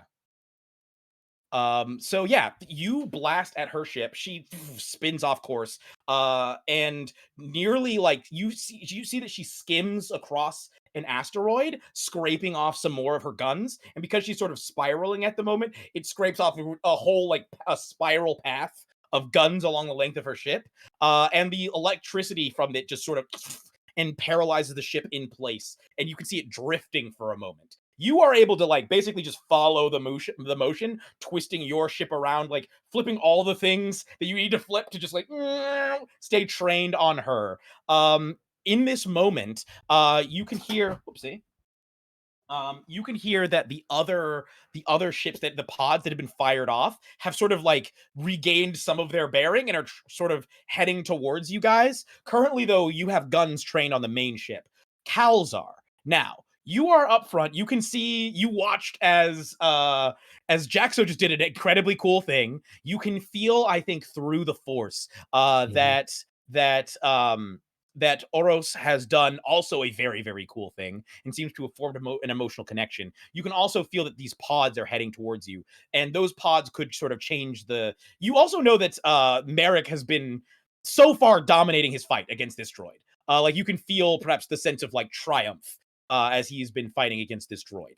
You know that if those things connect, it's going to be bad news. You know, like, I'm going to say, like, you feel as though you could connect with any person who is present right now through the force and speak to them or influence them in some way, or try and influence objects or whatever, like whatever you Yeah. want to do. What does Kalzar want to do in order to try and influence the battle from this point?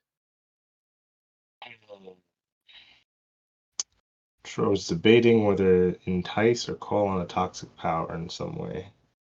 Ooh, my vote is Um, call it a toxic power.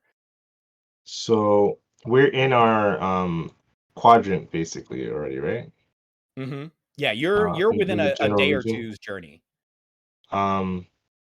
So I'll say it's not little. I'm gonna try and say that there's some entity here. He been tapping into space and he knows it's there, some type of ancient entity. But he's like, just acquaintance at this point. So he's gonna try and call for its aid, some type of um base creature or something, or so I'm gonna try and roll for toxic power to see if I can get that. Ooh, okay. So you want to call on a space creature to come and basically fight alongside you? Yeah, That sounds awesome. Okay, yeah, go ahead and roll. This sounds amazing. Yeah, absolutely call on a toxic power. This is gonna be sick. it's gonna be sick. I got a 9. Okay. I got All a 9. right.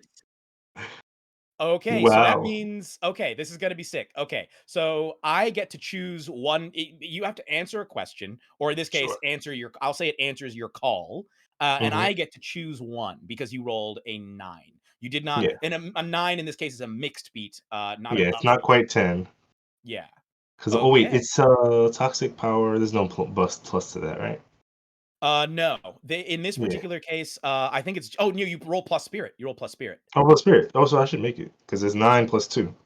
Oh, yeah, that's an 11. Oh, there we go. I forgot about So that. it answers your call and grants you +1 forward to act on the information. So that I will Okay. even let you. I will say you reach out through Hmm. this ocean of the force. Yeah. It's like sending out like pulse waves, deep pulse waves and sonar, and your mind makes contact because you know that there are beings that live in space. You know that Yeah. and you know that anything living out here would have been so Mhm. heavily changed Yeah. by the force energy that it would be on Hmm. another level than what it would have been before. And you Yeah. feel contact. You feel a mind that is ancient. You feel a mind that is so vast that you cannot comprehend. It's like you cannot comprehend it. It is the Hmm. equivalent of an ant trying to connect with a human. But you can Hmm. tell that this consciousness out there is so vast it could swallow you. But in this moment, Hmm. you gain its attention, and because of your shared connection to the Force, you can call upon it to bring you aid. But I will also allow you to ask it one question. I'll ask it to move our enemies just a little bit away out of the way. Well, that's the request. I want a Oh yes, question. the quest. Oh, a question. Um, This as you like reach out, yeah. the air around you grows Hmm. cold. Like the air in the Yeah. cockpit, temperature in the cockpit plummets. Hmm. And even the lighting system, all the lights dim to pinpricks. Even like of the display, the display gets kind of hard to read for a moment as it fills with this dark powerful energy, and you hear echoing through. I think everyone on the ship feels the presence, but only you can understand the voice. This voice that reaches out and says, "What would you ask of me, little one? What Thank you for mysteries answering my do you quest. seek?" Well, we were originally seeking a holocron. Holocron would help 2 of my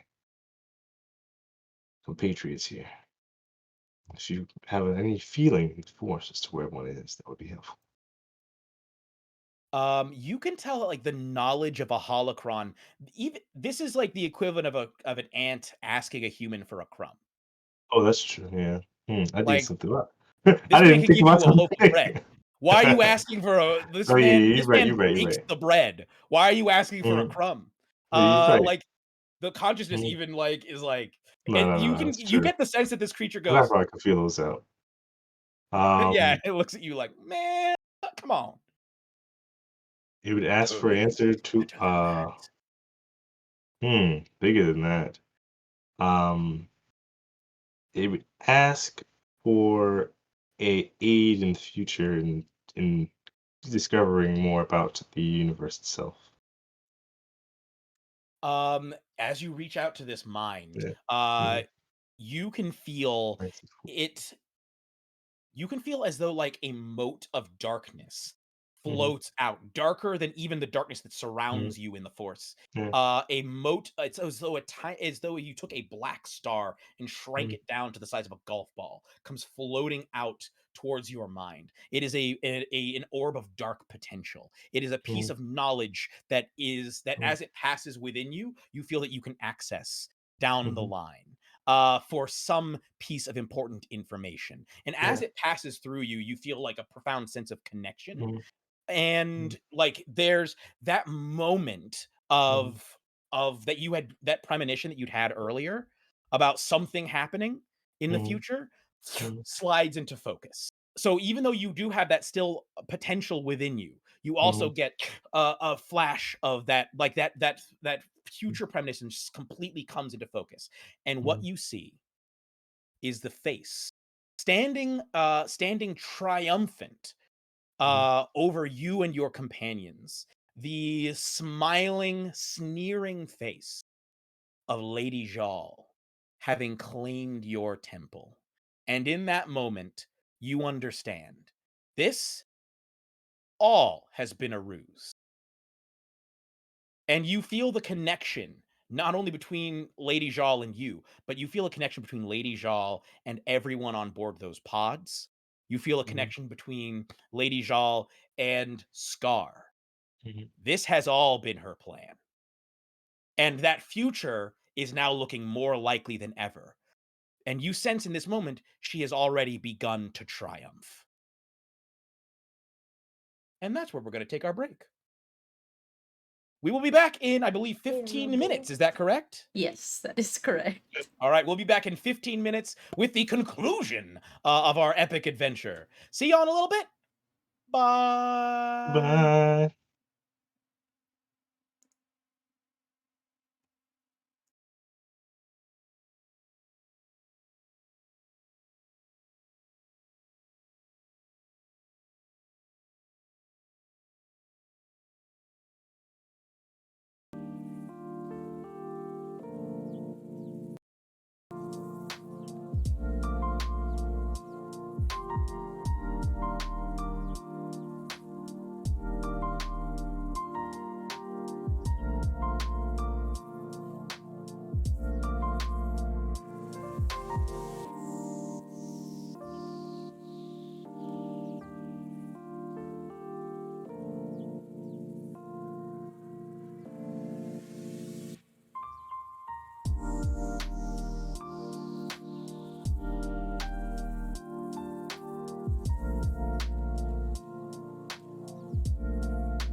Hello, everyone. Welcome back to the back half of our adventure, the Onslaught on the Shard Temple. I think the name is that I came up with, but have since forgotten. We are currently in space, embroiled in a battle against the bounty hunter Scar. Scar aboard the Viper. Scar Sharptooth, a Trandoshan bounty hunter, aboard her ship, the Viper. And currently, we are on board. What's the name of your ship again? The Righteous Brother. We're on board the Righteous Brother. And in this very moment, Kalzar, one of the leaders of the Order of Navarre, has sort of not a Jedi order, not a Sith order, an order in between, an order that seeks balance and connection to the Force above all else, that does not have the dogma of either side. That's like, oh, you can't get married. Oh, you must be this. You must be that. No, no, no, no. You just got to connect to the Force. It's about the connection to the living Force and balance within yourself and all that is around you. In this moment, you have, Kalzar, you have reached out to some sort of eldritch force being, connected with it, and asked it a question. It gave you a mote of force potential that will unveil the secrets of some of the secrets of the force for you at some point when you choose to unlock it. But as it touches you, just the sheer amount of energy has unlocked that premonition that you had earlier. And I think all of you share this vision in this moment. All of you share the vision of the terrifying Lady Jal standing in the temple of Navarre, victorious, having defeated and subjugated you and all of your students. Every single member of the order defeated as she steps back towards the Force Gate. You are into the inner temple, no less, which we will describe when we get there. But she's standing in the inner temple and she appears to be preparing to use the Force Gate. And in this moment, you know you have been played. I think all of you realize there were no holocrons. That's why they just needed to get you away from the temple. She is after the gate. The gate, the Force Gate, which is a gateway to the cosmic force, the astral force. A person who enters it can, in that moment, truly become one with the Force. They are freed from the bounds of time and space and can influence events in any way they choose at any point throughout history, anywhere in the galaxy. This is a level of power that no Sith has ever even come close to achieving. And if Lady Jal, who is in fact a Sith, is able to achieve it, the level of devastation that she could wreak is untold. All of you realize this. But one of you realizes, or I guess has a flashback that the rest of you don't necessarily see. Merrick, can you please describe for me the last time that you saw your former master, Lady Jal? Oof. So the last time Merrick saw his former master, he was still her her apprentice and her assassin, and went by the name of Darth Khan, rather. Uh, he stands before her. She is seated on this throne made of Beskar pieces and bits that she's collected from the various Mandalorians that she's killed over the years, uh, and is imposing in these black armored robes. She is a Twi'lek with these just burning red eyes, these tattoos across her skin and across her leku, uh, and Merrick as Khan stands before her, also in this almost like skin tight armored pieces.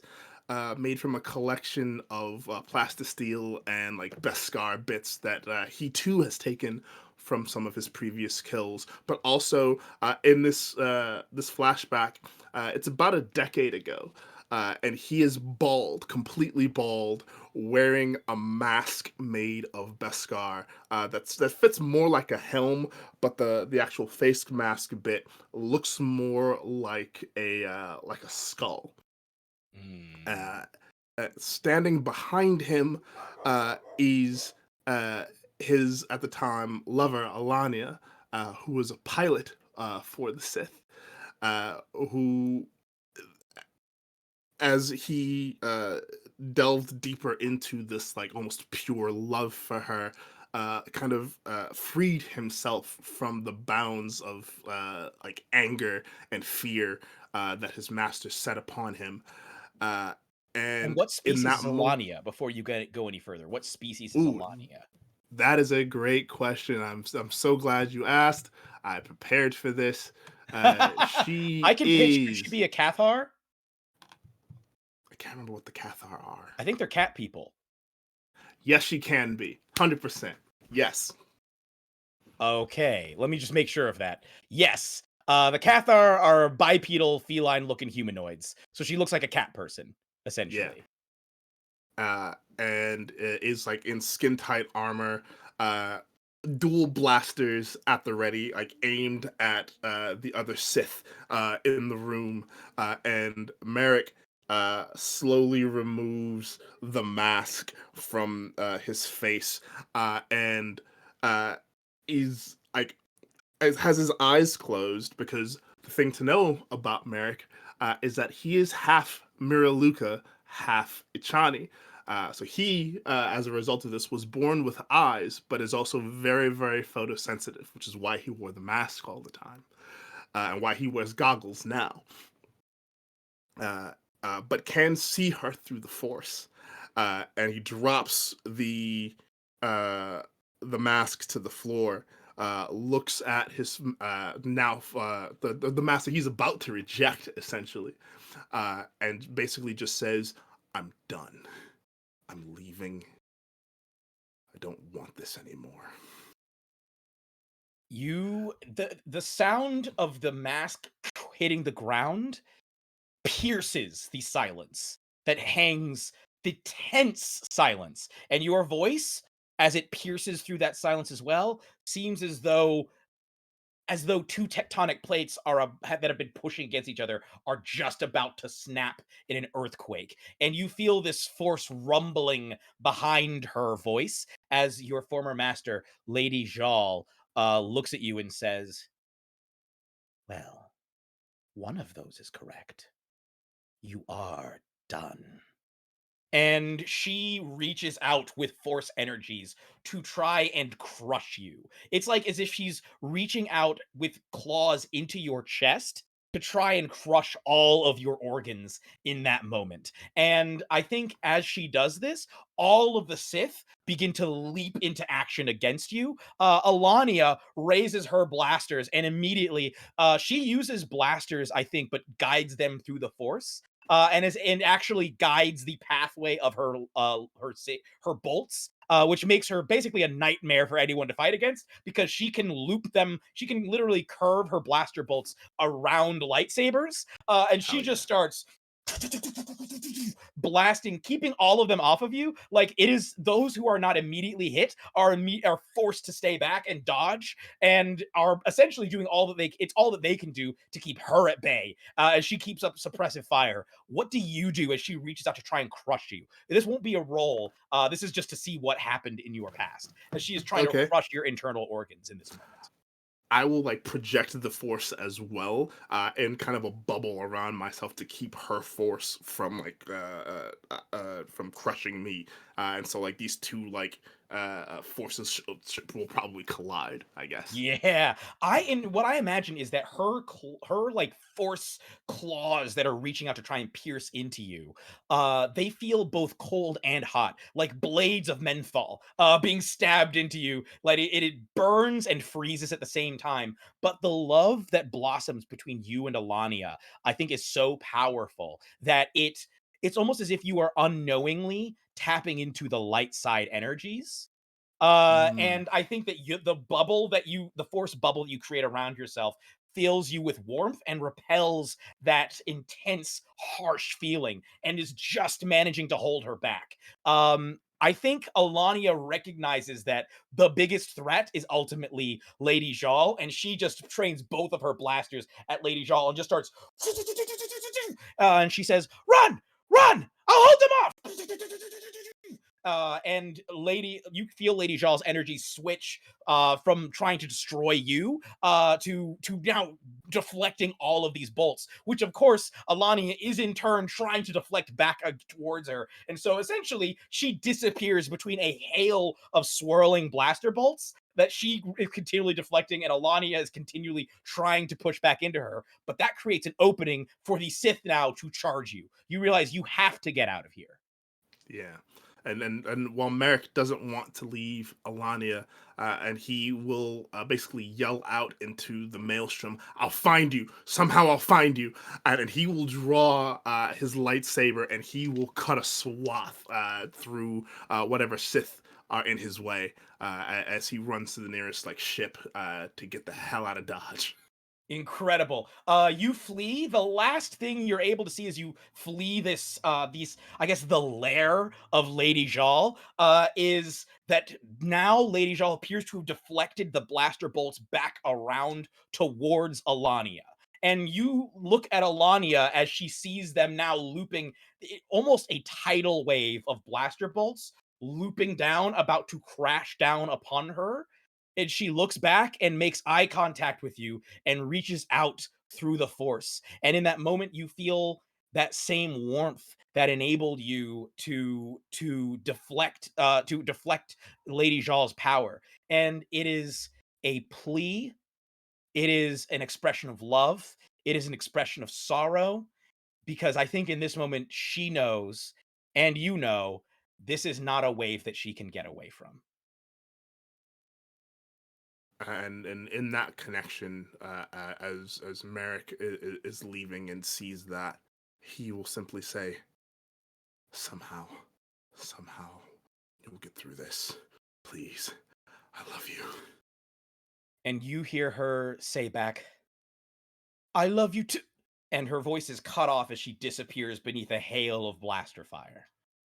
And we come back to the present moment, where you are standing now in front of this one-armed droid, still wielding one of its magnet rods. That it is now in that moment, where you were taken away. You now see this thing is hurtling down towards your head. Go ahead. What are you gonna do to try and avoid this? Because it is preparing to fully, at the very least, concuss you. Definitely would crack your skull. At the very least, it at worst, it could end your life. I'm gonna try and riposte, I think. Okay. So basically drawing him further in, drawing the droid further into to reach a vulnerable point, and then slash out at it with my lightsaber to try and end this as quickly as possible. Okay, go ahead and roll plus grace. 2d6 plus grace. Here we go. I rolled a 6 total because I have 0 in grace. Oh boy. Oh boy. Oh Okay. boy, oh boy, indeed. Okay, so that is a downbeat. I think you try and reach out with the force, but in that moment, you again feel that moment of connection again.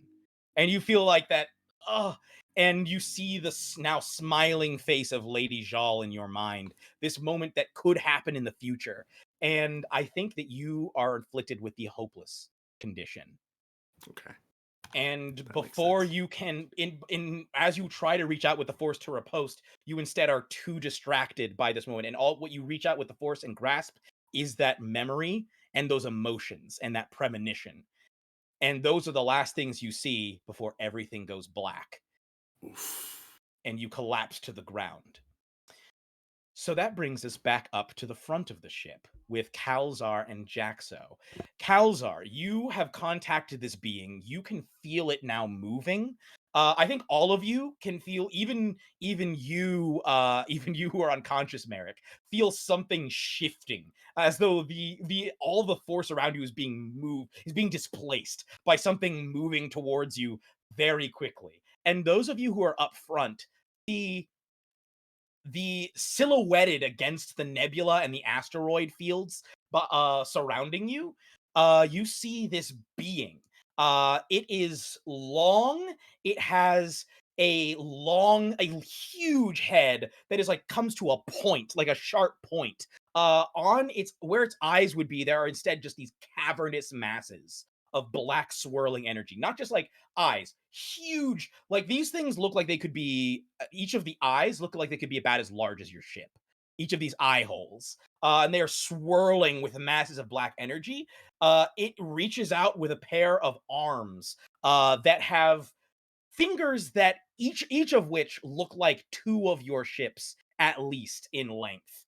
And it almost looks like a skeleton being held together by pure dark energy. Like the joints of these fingers, you do not see sinew. You see masses of blackness that are swirling and crackling. And this creature reaches out towards these pods. And in this moment, Kalzar, you recognize it fully intends to destroy them and the people within. Do you allow this?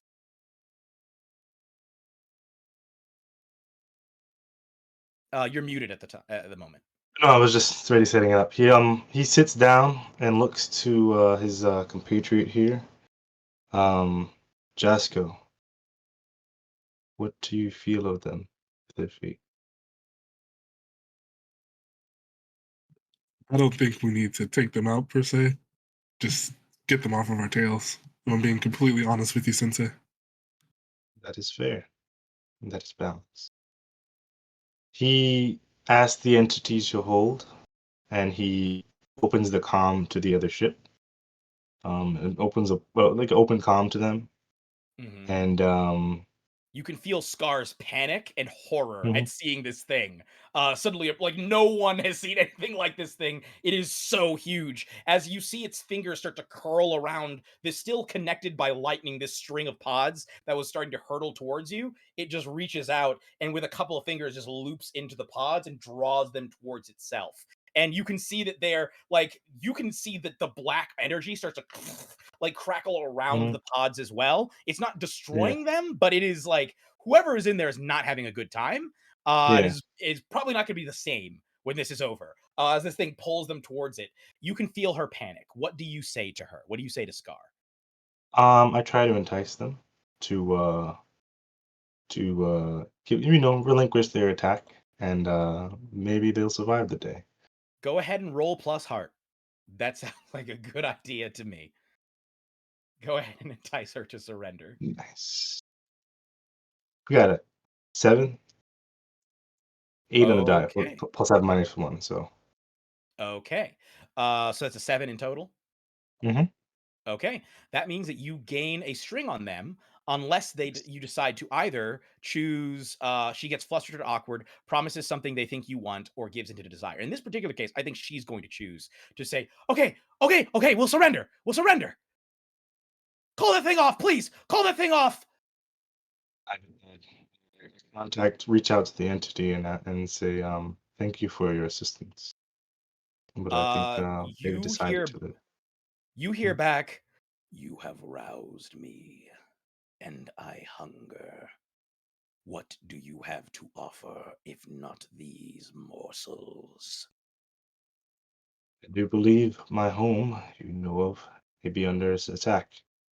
I will not relinquish your hunger then.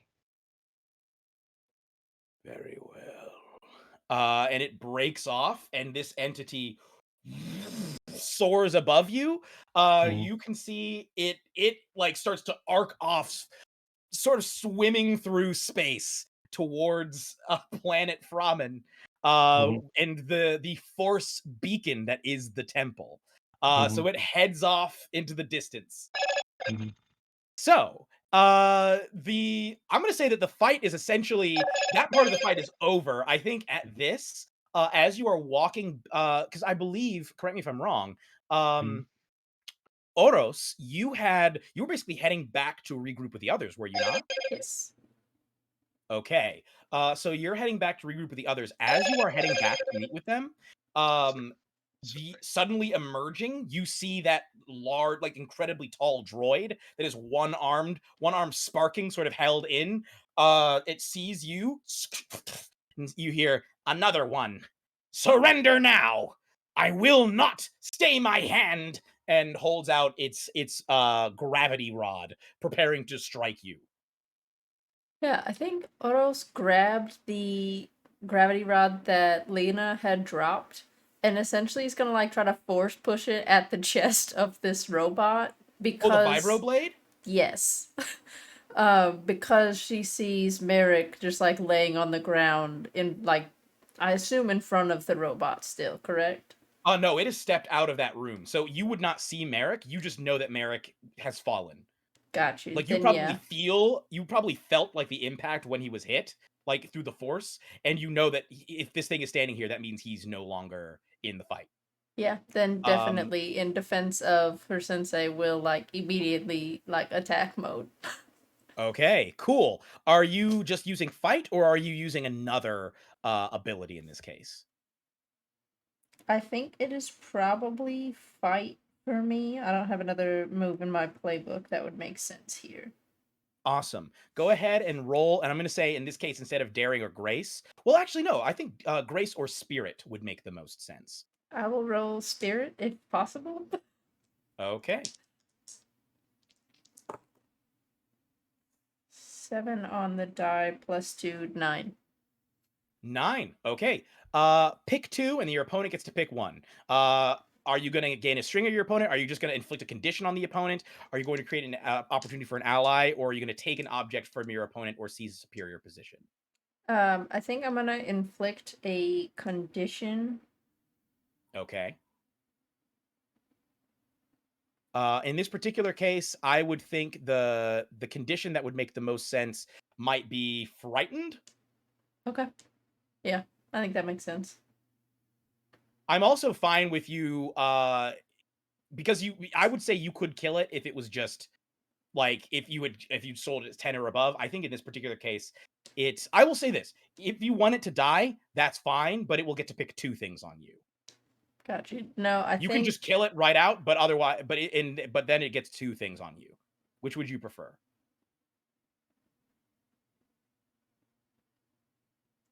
I will inflict 2 things. So I don't think I want to outright kill it. Okay. So what's the other thing that you want to inflict? It's already missing an arm. Can I have the other arm? Yeah, you wanna make it take an object from it or something. Okay. Yes. So like what prevents it from dying is that it goes no and tries to bat it away, but you zip this vibro dagger through the air fast enough that it completely like slices through its other hand and falls complete like concussive force into the floor of the ship, like sort of knocking you both for a loop. I will say that in its case, um, it I think you because it gets to choose one on you, and I'm going to say that it sticks kind of into its side, and you hear. "Ah!" I think that you hear this droid say back, um, yeah, yeah, no, she told me that I could retire if we had succeeded on this mission. No!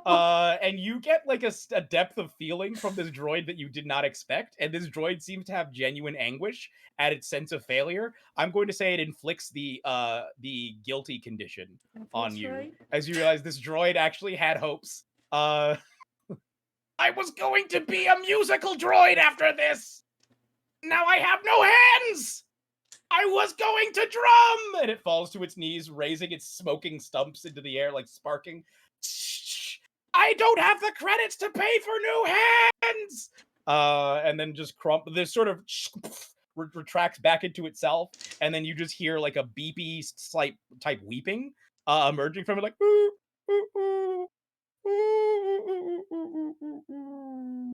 And I think Alloy is like,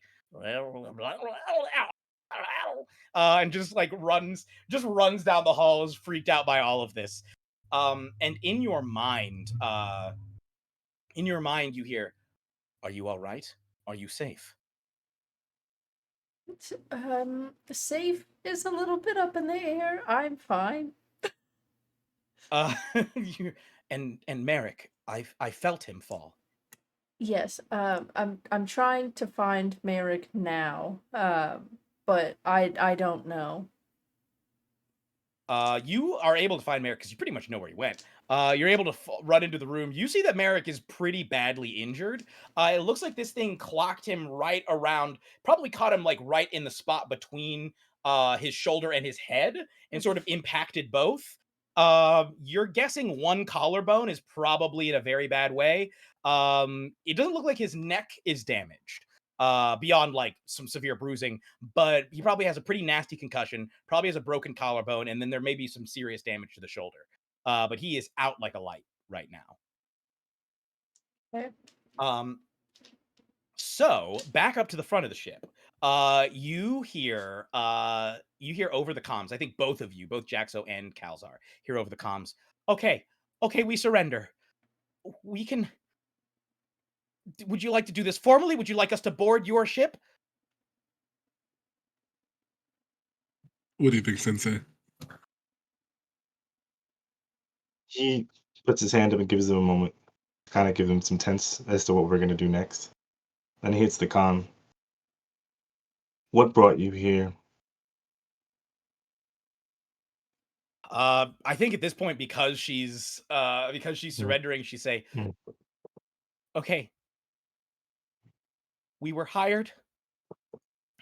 I've been working for Lady Jal for some time now. She's a powerful Sith, and I No. heard echoes. Yeah, I guess I thought some of you might be familiar. She said she knew some of you. I'd heard it's been getting around the galaxy, the Order of Navarre. We've been hearing about it, and then we hear whispers. We hear whispers of some kind of gate. That you have something cosmic about you, and I guess she wanted me to find out where you were and draw you out. And I was supposed to bring you all captive. I was supposed to capture you all and bring you all captive to her. Um, and that was what I was being paid for. If you wish to live, forget what you know. That is Oh, all. done. Pulls his cloak off. She can't see him, but it kind of to calm Jaskar in the situation as his horns form, and he looks more like a Zabrak. He says, "You may leave. You have some here. Will they leave calmly, or do we have to dispose of them?" She says, "They are my crew. I will call them back. I'll call them back and we'll leave. This we'll eat the loss." Do so. In this moment, what is going through Jaxo's mind? Because you just reconnected with Scar for the first time in years. And now she's having to leave. What are you thinking? I would say Jaxo is probably reminiscing about the last time they were together. So a little Okay. bittersweet. Yeah, what happened the last time you two were together? So let's set the scene. Let's say you see Jaxo in kind of like a nice formal attire, looking, maybe like a suit of some kind. And he's writing a note, and the note essentially says, "I'm sorry. I know you wanted more, but I can't give you what you need. I know this is not the right place and the right time to leave you, but I might have to do what I need to do. And I know you wanted a quieter life somewhere out on Naboo, but I just can't give up the life that I've grown into, that I know, and I don't think I can ever get rid of that part of me. So I'm sorry. I don't think I'll ever be what you need me to be." And And you writing that on the note and then just leaving it on just like her bed? leaving it on her bed and heading into the righteous brother and Or perhaps your shared bed. shared bed. You see, yeah. As you turn to leave, you see her standing there staring at you. And she sees that you're dressed to leave. She sees that you've loaded up the righteous brother. She looks at you and says, "Where are you going?" I'm sorry. I have to go. And then she just very coldly just kind of turns around and walks into the righteous brother and closes the door behind him. As as you're as you're walking away, you hear from behind you, "Just don't you take another step." And she is pointing a blaster at you, and she says, you see her eyes are starting to fill with tears, and she says, "You can't do this to me. You can't do this to us. What, did we not mean anything to you?" I just don't think I can give you the life that you want. Sorry. I have to Oh, do so you're this. doing this for me? This I'm is for doing this me. for You're you. This is for doing this you. out of the kindness of your heart? Of what's left of it. I don't have a lot of heart to give, and I think you deserve better than that. I think you're right about both of those things. I think you have no heart. And I think I do deserve better. And I think you better pray that door closes fast. And she just opens fire, blasting at you standing in the entranceway of the righteous brother. Just you're forced to like dive out of the way. And it's basically like her rushing to get the big guns and fire those at you as you fly off into space, making your escape. And in this moment now, you sense her again. You found that reconnection, and now she is terrified. She is helpless to stand against you. Do you say anything to her? Do you do anything? Or do you just let the, I guess, the former love of your life leave and sail off alone? I think Jaxo would just sail off and just leave. Jaxo, in that, as you have that memory, I think with the connection that you still have with her, you sense her have it too. And you hear back, "Scoundrels never change, do they?" I guess they don't.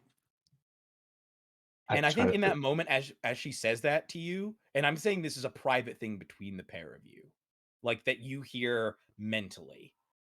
You hear she said that she had the responsibility to take all of you, right? To capture you and bring you all to Lady Jaw. Mhm. You get a memory from her, which is you get a memory from her, which is her speaking to Lady Jaw, kneeling before her. And she says, "Lady Jaw, I ask, whatever fate the rest of them may share, allow me to take the one named Jaxo. I have I have business with him that I would like to conclude. Allow me, once I've dropped off the rest, to take him with me." And you hear sort of emanating from the darkness that surrounds Lady Jaw's throne, you hear, "Very well.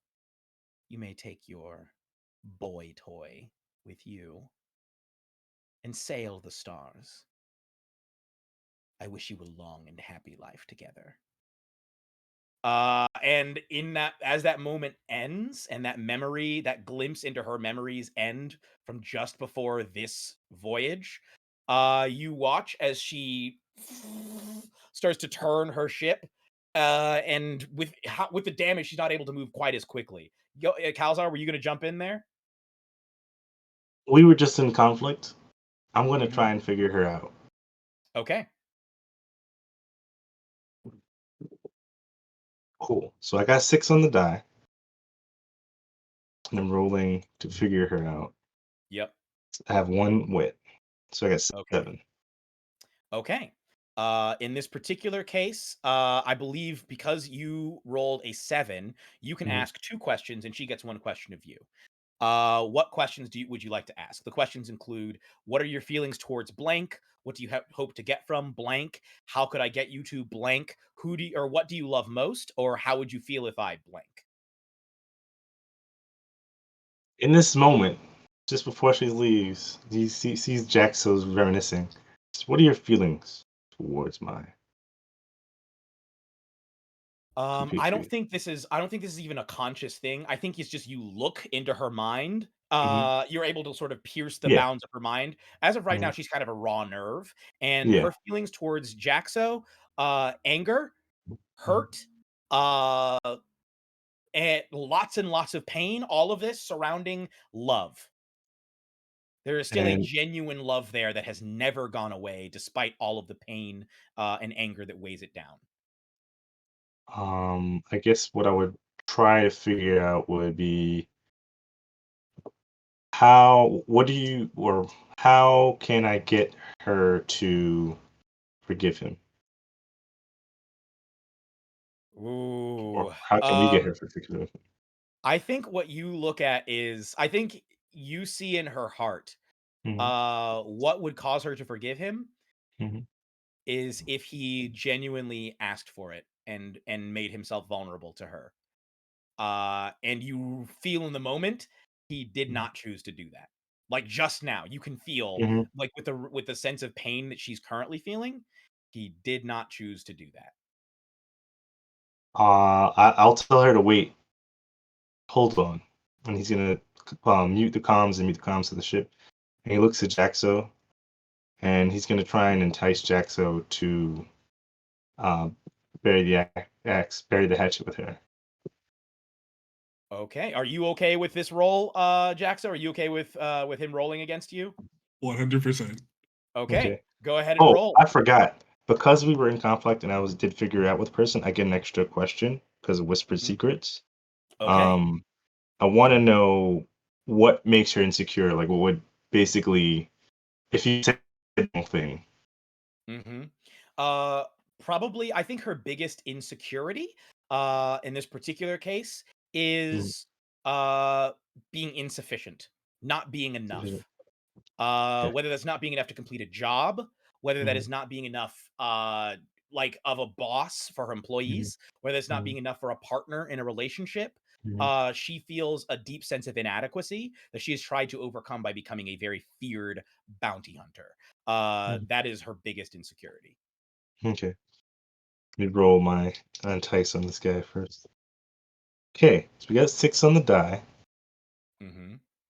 Sadly, With plus minus heart. one. Wait, -1 from heart. Uh, so I've got a 5. That's gonna Oh, be a downbeat. yeah. Uh, I think you reach out to Mhm. try and touch Mm, your apprentice, yeah. student, and Mhm, you feel what emotion mhm. does Calzar feel coming off of Jaxo? Yeah, what do I feel come up from Jack? So is I think it would just be like emptiness. Like there's mhm, just a lot of, in his eyes, complexities to this whole situation. So he doesn't really know mhm. like how to feel. So he thinks he's making the right decision, but he also thinks that maybe he's not. Okay. So you feel that there's a sense of doubt, but that sense Mm, of doubt is being swallowed up into like this. It's almost as though the Jedi training, empty yeah, yourself of feeling, is being weaponized in this case. Like yeah. Jaxo is using that sense of emptying himself from feeling to push away all sense of connection to her, Mhm. and that he genuinely is convinced that pushing her away and treating her this coldly is the right thing to do. So Calzar probably would ask him, "What do you still have feelings for her? Do you want to pursue this? Do you want her to see her leave?" And I guess his response would be something like that. Okay, Jack. So I'm guessing that's the responses. Hence, I failed the roll. Would you agree, Jaxo? Would you say that's what it is? Yeah, I think it pretty much that. You wouldn't really give him like a straightforward answer. I'm gonna retort to that. I'm gonna try emotional support. We're trying. All right, roll for emotional support. Okay. Oh, where did I go? That is Didn't going to roll be that one. plus heart or spirit, and if you spend a string, you get a +3. I'm not sure how many strings I have on it because we have to, that's a resource, right? Yeah. Did you That use a string on him yet? I think I use it to help him make a check, so I don't think I have any more He's strings your to use. student, though, right? Yeah, He's your he's my student. student, Yeah, so yeah. you'd probably have 2 strings on him to begin with. I Okay. would imagine you're at 1 string. I'm happy for you to Yeah, spend a string if you want to boost that. I will need to because I got a 4 plus 2. So It's a that's 6. 6. Yeah, I need to. just to get the Okay. 7. That puts you up. That puts you up to 3. It puts you up to a 9, I think, right? Yeah, Two with a that gives 6. me a 9. Mhm. So if he opens up to you, he gets to choose one. Number one, Okay. you get to choose. This is if you choose to open up. You can clear a condition. You can mark XP. You can get +1 forward, or you can gain insight from me about an obstacle facing one of you.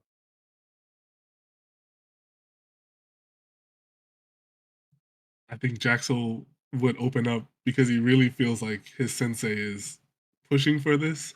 So he would take it as maybe this is some sort of training exercise. So, do you basically share all of your like, what are your feelings? Have we already said them, or is there more? I think we pretty much said them. Like there is love for her, Mm-hmm. but he thinks that he just can't be what she needs. Mm-hmm. All right, that's what you would get back, is that he genuinely does love her, but he thinks that he's not enough for her, and he can't be what she needs, and he thinks it's basically better to oh, what's the movie? I can't remember what it is Mhm. where the kid basically punches the dog so it leaves. Yeah. Like, he's like, "I can't take care of you anymore, so you have to go." It's basically the Uh, equivalent of like, "You can't stay with me, so we have to yeah. end what is between us." Calzar response. I don't think I can convince you any further than I guess. But But you get to choose one in response to opening up. You get to oh clear a yeah. condition, mark XP, get +1 forward, or gain insight from me about an obstacle facing one of you. What? And this is not you, Calzar. This is Jaxo. Jaxo, Yeah, I you know. That's opened just up. what pick You get to Jackson. pick. You got this.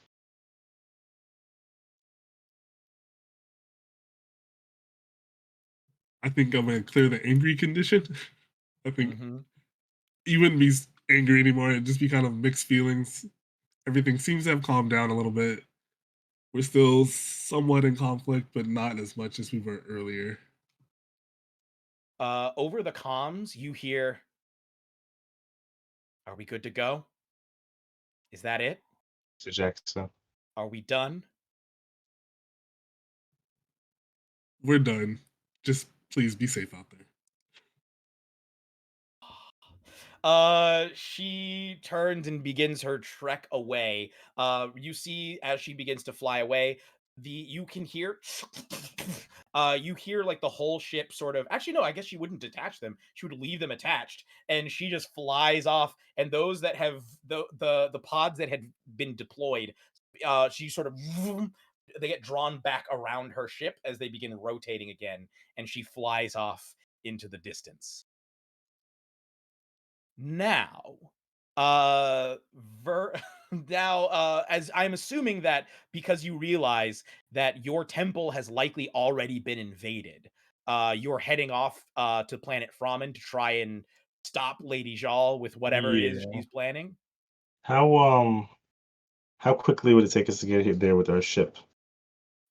Your ship was not damaged in a way that makes it Okay. run slower. It still Okay. takes like a day Mm, to get there because okay.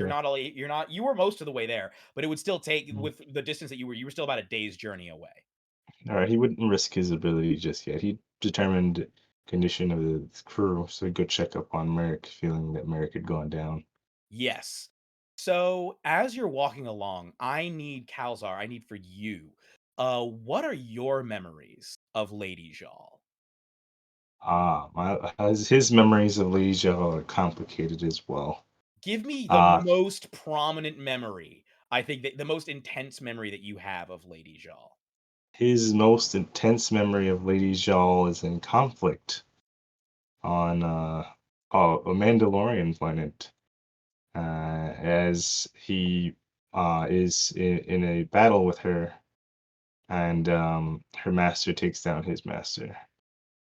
As Okay. they, yeah, So you see that fateful moment where you're yeah, standing on this planet. I'm imagining this planet has intense storms. So there's like yeah, intense wind, and with the area that you are fighting in, essentially, in order, the winds are so powerful that you yeah. have to basically use the force and hold on to the craggy rocks to keep from being blown away. But the rocks themselves are razor sharp, and so you're having to basically use the force to maintain your grip on these things without getting fingers sliced off. And as you're like crawling along and trying to launch yourself The from Concord rock dog. outcropping to rock outcropping, you see ahead of you your master. Your master Corvo Tools fighting Darth Zurin, Lady Jal's master. The two of them standing, having like rooted themselves to the ground with the force. The force energies crackling around them, battling back and forth. They're basically a blur of lightsabers, all and a maelstrom of force around them, having like just directing the winds. You Yeah. can feel that this is like the force, the lightsaber battle aspect of this is just Mhm. a physical expression of their force energies clashing, and you can feel the real battles being fought on the level of the cosmic force. They are trying to Mhm. overwhelm each other's force energies. You are trying to get closer and closer. I think. What are you doing in this moment as you're trying to get closer and closer to their fight? Like, is there anything else that you're doing, or is it all you can do just to stay rooted to these rocks and keep yourself from being blown hundreds of feet into the air? Well, this is the battle on Concord Dawn. Is this planet is coming apart? And I'm basically just trying to stay alive as I'm in a duel with her. In fact, as we watch them fight in the distance, there's fire coming from different directions as Mhm. Mandalorians and Jedi and Sith fight here on this planet. All right. As you're fighting, you Mhm. are, I will say you are facing off against Lady Jal, who is also like Mhm. clinging to rocks, trying to like, it's a battle of positioning, trying to outmaneuver Mhm. each other by clinging to Yeah. these outcroppings and then launching yourself at Mhm. each other lightsaber first. Um, Mhm. the two of you are fairly evenly matched, and you can also feel the energies of your master and her master evenly matched. Mhm. And in that moment, I think as she makes a decision, like you feel her make a decision, she looks at you and lowers her defenses against you. She releases any sense of defense against you. And instead, she pours all of her energy into her master. And you feel her master's energies suddenly overwhelm your master's energies. And in that, as she leaves herself open to attack, what do you do? Like, as you see an opening to strike her down, but as you do this, you've seen that sense of vulnerability from her. I think this is not the first time that you may have seen that Yeah. sense of vulnerability. Would you say that that's accurate? Yeah, that's not the first time I've seen that kind of vulnerability Those to arms that are opened pop. are arms that you have Mhm. felt around you Mhm. before. That Mhm. mouth that curls into a smile is a mouth that are those lips that curl into this wicked Mhm. grin are lips that have in fact touched yours. Mhm. And she is leaving herself at your mercy, as she has done before, and Yeah. is using her energies to overwhelm your master. What do you do? I think he would be a bit distracted considering their past. Uh, Mhm. who starts to go in for the final strike and then hesitates, kind of, and his lightsaber at her. So he thinks back and it's like, what brought us here? What he says something very off, strange. He's gonna like snails to figure her out, basically. Mhm. Um, because he's smitten with her. Because he fell for her before she became Before seduced she by the fell to the dark dark side, so side? to speak. Yeah. Hmm. So you try to focus your energies on her, and in that moment, you get, I think, another sense of premonition. You're not sure, but Yeah. you understand something about her in the future. It's not in focus yet, Mhm. but you get an Yeah. understanding of her in the future. But in that moment, as you focus on her, Hmm. you feel your master betray a sense of connection that I don't think he's ever shown before. A sense of Hmm. true affection towards you, and you hear in your mind, "You have done well, my Padawan. As I fall, know that I am proud of you." And you feel the connection from your master severed as he falls, as he is slain by her master. And she begins to laugh and lets herself be blown into the sky. Just the maelstrom lifts her up as she cackles, and the lightning of the storm arcs around her, and she disappears into the distance. And you watch as her master stands there, clinging now to the rocks, his energies utterly spent. He runs to his master and looks at his and fallen. He has always had a sense of balance in the Force, but that moment kind of sets him off to a degree. He's still trying to level himself, considering that he could have done something differently. He could have been more here rather than in the past, of trying to be in the future. And he looks to the weakened Sith and thinks, why do we Force users always have to be in these conflicts that bring us death? But he sees the. Hmm? Oh, go ahead. He's, Go ahead. he sees the path. He thinks and sees the path that this individual could conflict and could lead to more death if he lets him go. Basically, as this is a campaign of fighting here, and he raises his saber.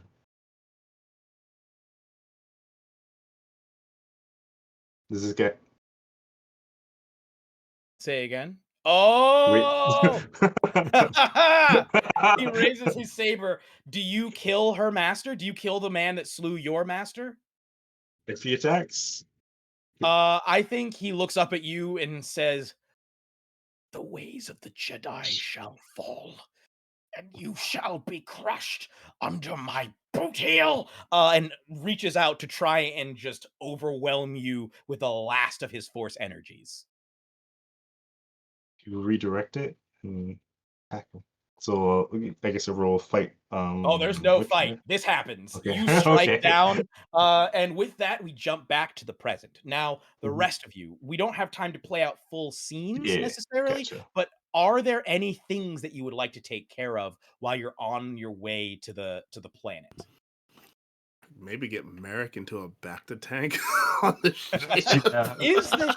Does the ship have a bacta tank? Probably. I think it would have a back to tank. Okay. So you can soak in there. I don't think it would solve all of your injuries. But I think it would basically make it so that you don't have the immediate impacts of a concussion. Like your arm, like your bones are still broken, like, but they're at least you're able to set them and get them to a point where they're semi-stable and you're not experiencing like immediate concussion symptoms. And so I wouldn't suggest using that arm, but it's to the point where you could probably lift stuff that's very light and move it very slowly, that sort of thing. But you wouldn't want to use a lightsaber with that arm. You could use a lightsaber one hand, essentially. Cool, at this point. cool. I'll say that he's without the use of his left arm for the most part. Then his saber arm is still good. Okay. In the case of Oros, so Lena rather is still on board. Like she didn't get off of your ship. You still have both Lena and the droid, Yeah. which I'm going to say that the droid's name is ZX527. ZX5-27. ZX5-27 is distraught and upset and miserable. Lena is like, what are we doing here? Like, I think she comes to you, and I think there's a moment between you and Verdant, who we haven't really said much about Verdant. But Verdant is a voice that speaks to you from the astral force itself, correct? Yes. Okay. I think Verdant tells you the time is close. We may soon be together. We may soon truly be together. Are you safe? Oh, nothing can touch me here. Unless, and you hear her pause, unless she makes it in. And you know that she means if Lady Jal is able to breach the Force Gate. And I think Oros will almost like kind of smile and be like, well, as long as it's under good circumstances, I look forward to truly meeting. And she nods.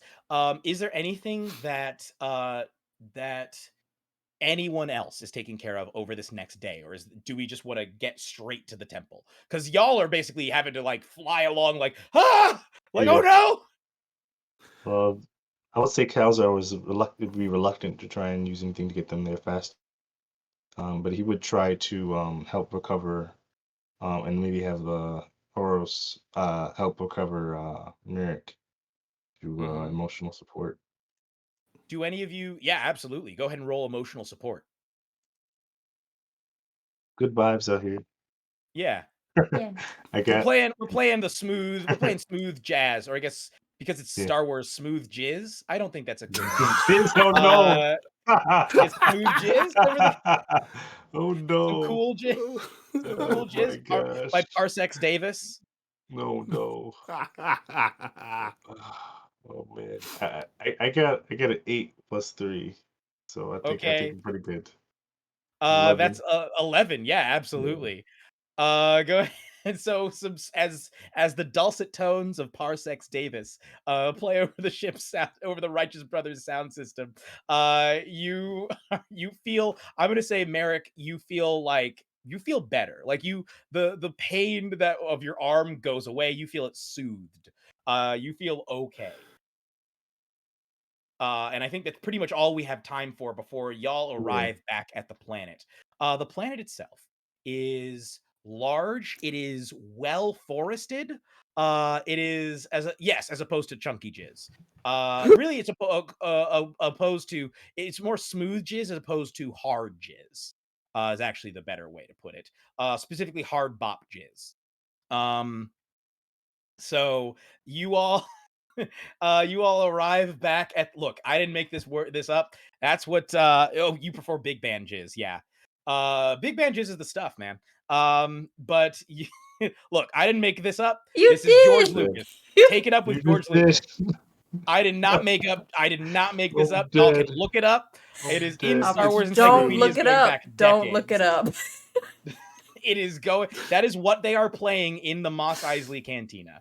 They are it is called playing jizz music. Yes, it is called jizz music. Also, Parsecs Davis for the win. Oh my gosh. Dead.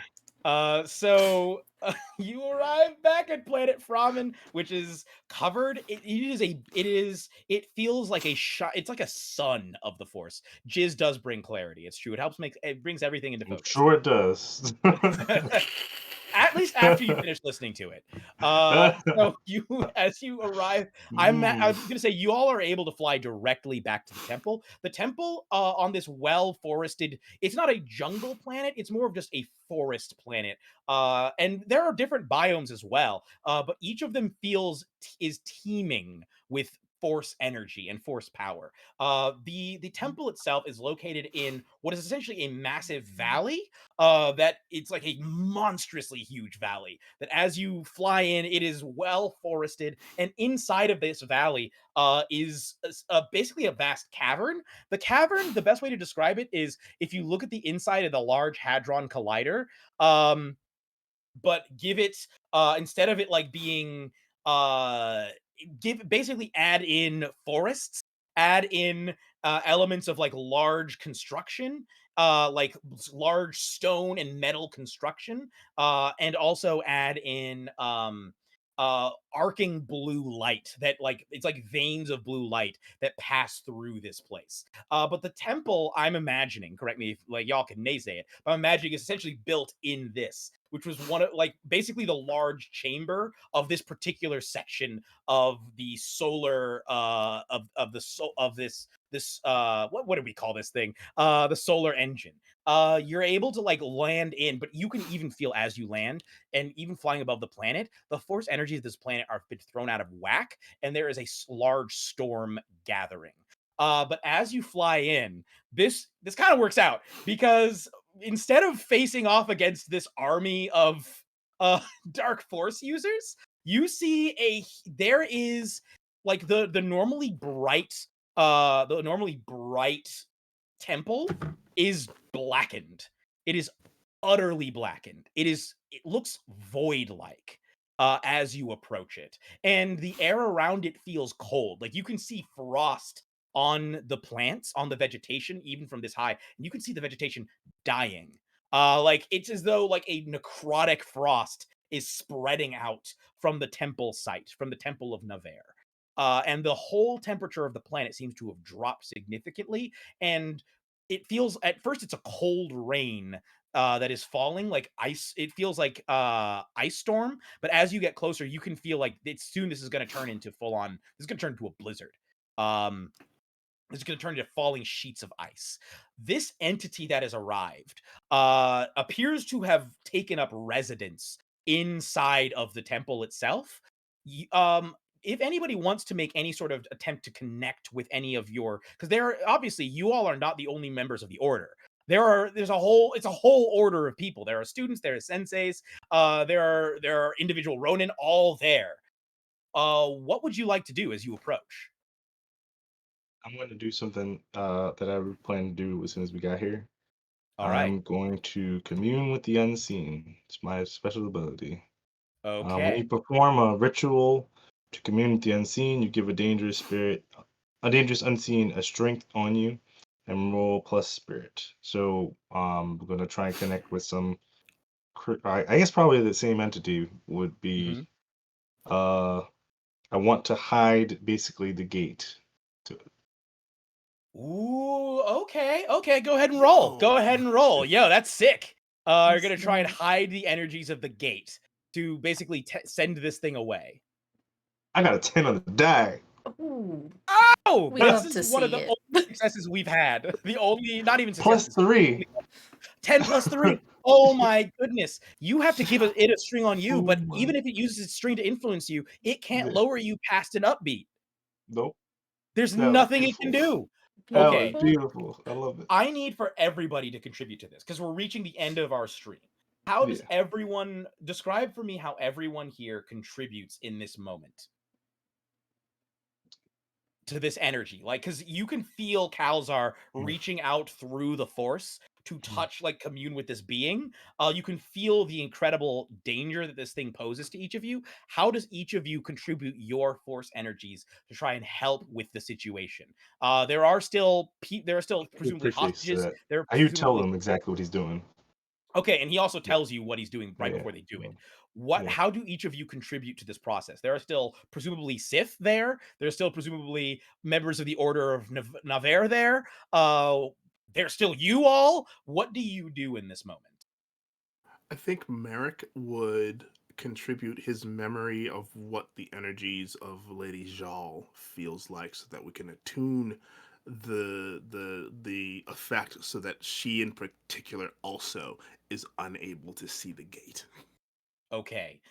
You reach out to go ahead and roll. What do you think you would use to do this? Would this be let me see. Because I know this wouldn't be fight. This I will say roll to call on a toxic power in this case. Okay. Uh, plus spirit. Cool.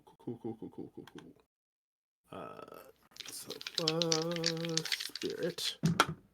Yo, that's a 9. Hey. Okay.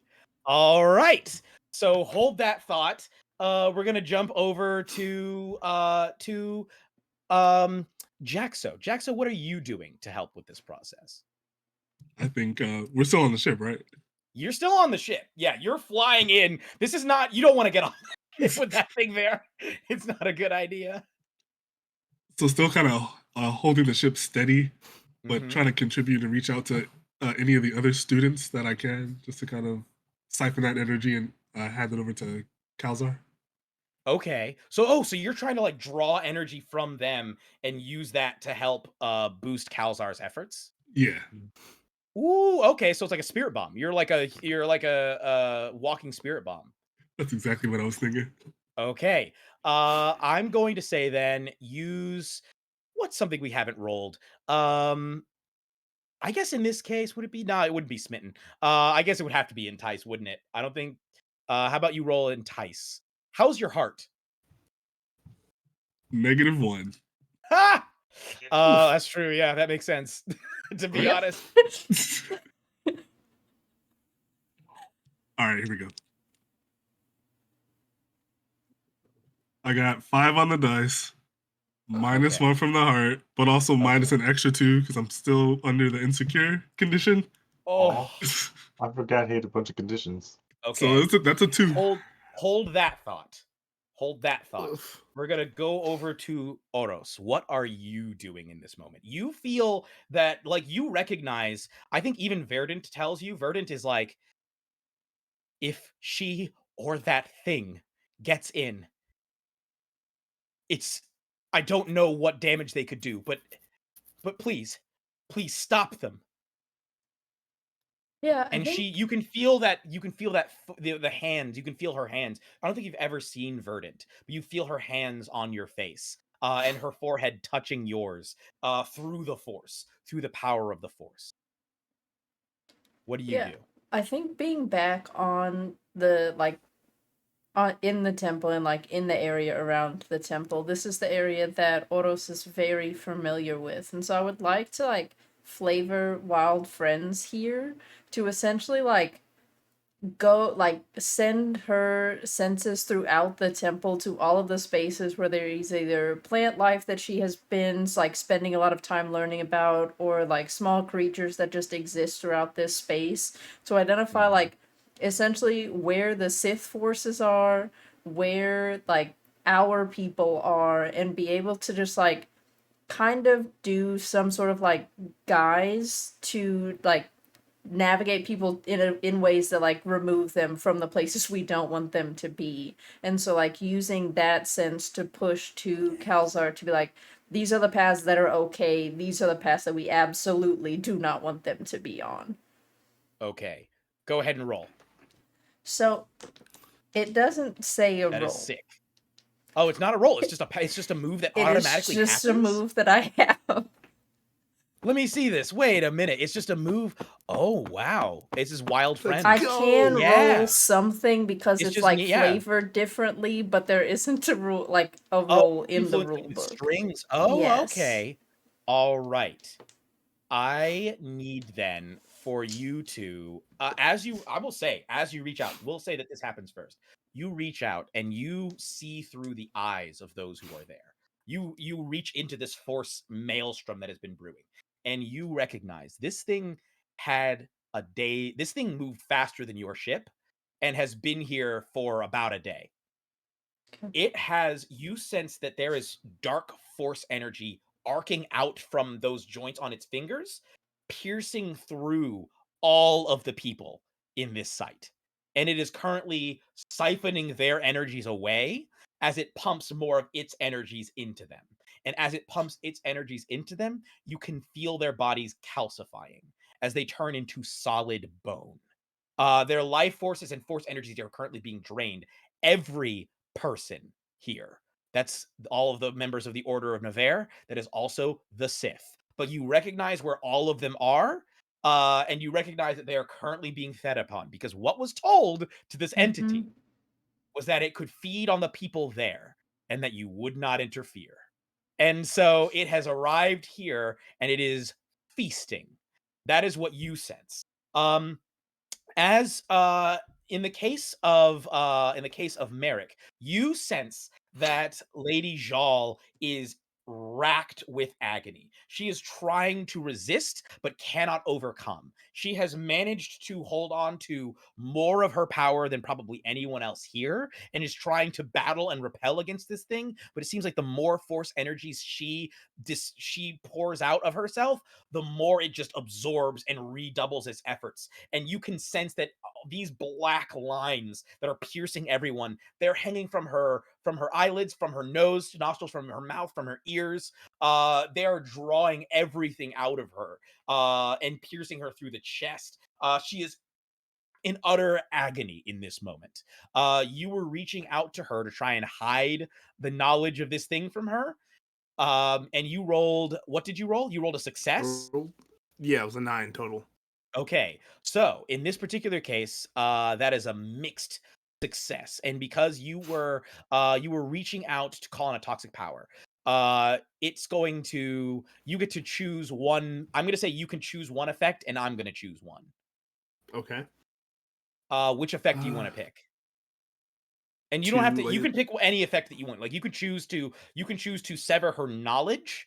I mean, it's unlikely that she's like if she manages to make it out of this. If she manages to make it out of this, you can ensure that she won't know.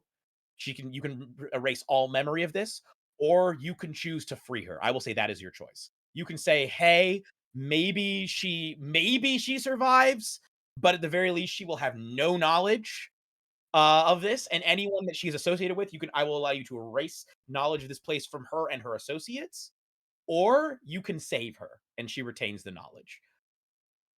I'm gonna erase the knowledge. Okay. So you choose because I'm going to say for our purposes, it is unlikely that she will survive if you erase this knowledge. This is essentially you choosing to doom her, but preserve this place or Yeah. save her. Okay.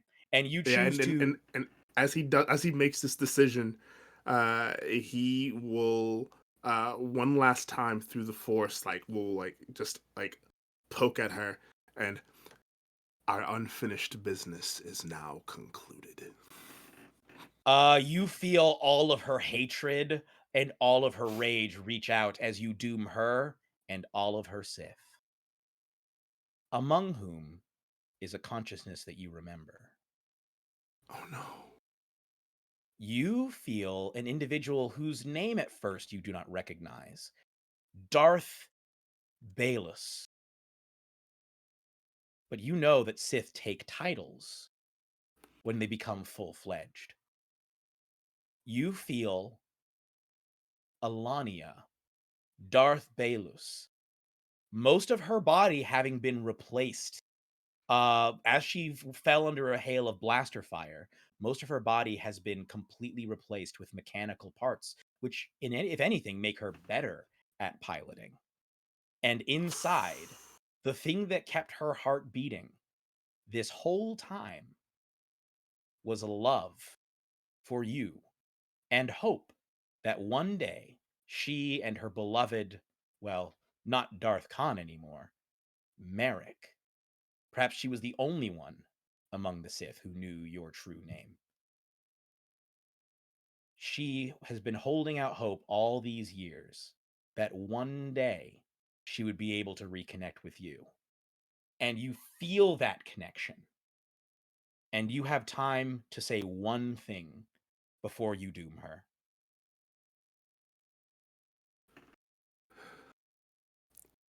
Take this with you. As you become one with the Force, know that I will always love you. I'm going to need you to roll. This is going to be to influence. I'm going to say roll smitten. Okay. This is going to be smitten. Or rather, because I imagine you are smitten with her. You have a string on Yeah. her. This is going to be roll to, in this case, influence with a string. Okay. To try and keep that connection. Try and help her understand what you're doing. Okay. And I'm guessing that's what heart. In this particular case, this is gonna be heart, but you can Okay. influence it with a string. So you can add yeah, a +1 to this. I will gladly do that. Holy shit. That's a 10 total. Yeah. As this happens and you feel her beginning to slip away, you hear, "I never gave up hope, and I never will. I'll see you on the other side." And her mind and the minds of all the Sith drift beyond your reckoning. And that brings us to Jaxo. Jaxo, what was the result of your roll? You rolled a 2? 2. You rolled a 2. And you were trying to remind me what you were trying to do. Like connect to the other students to siphon off some of their energy to hand over to Calzar. You do connect with the students. But as you try to pull on their energy, you feel that their energies are almost entirely gone. And instead, the suction that is drawing on their energies begins to draw on yours.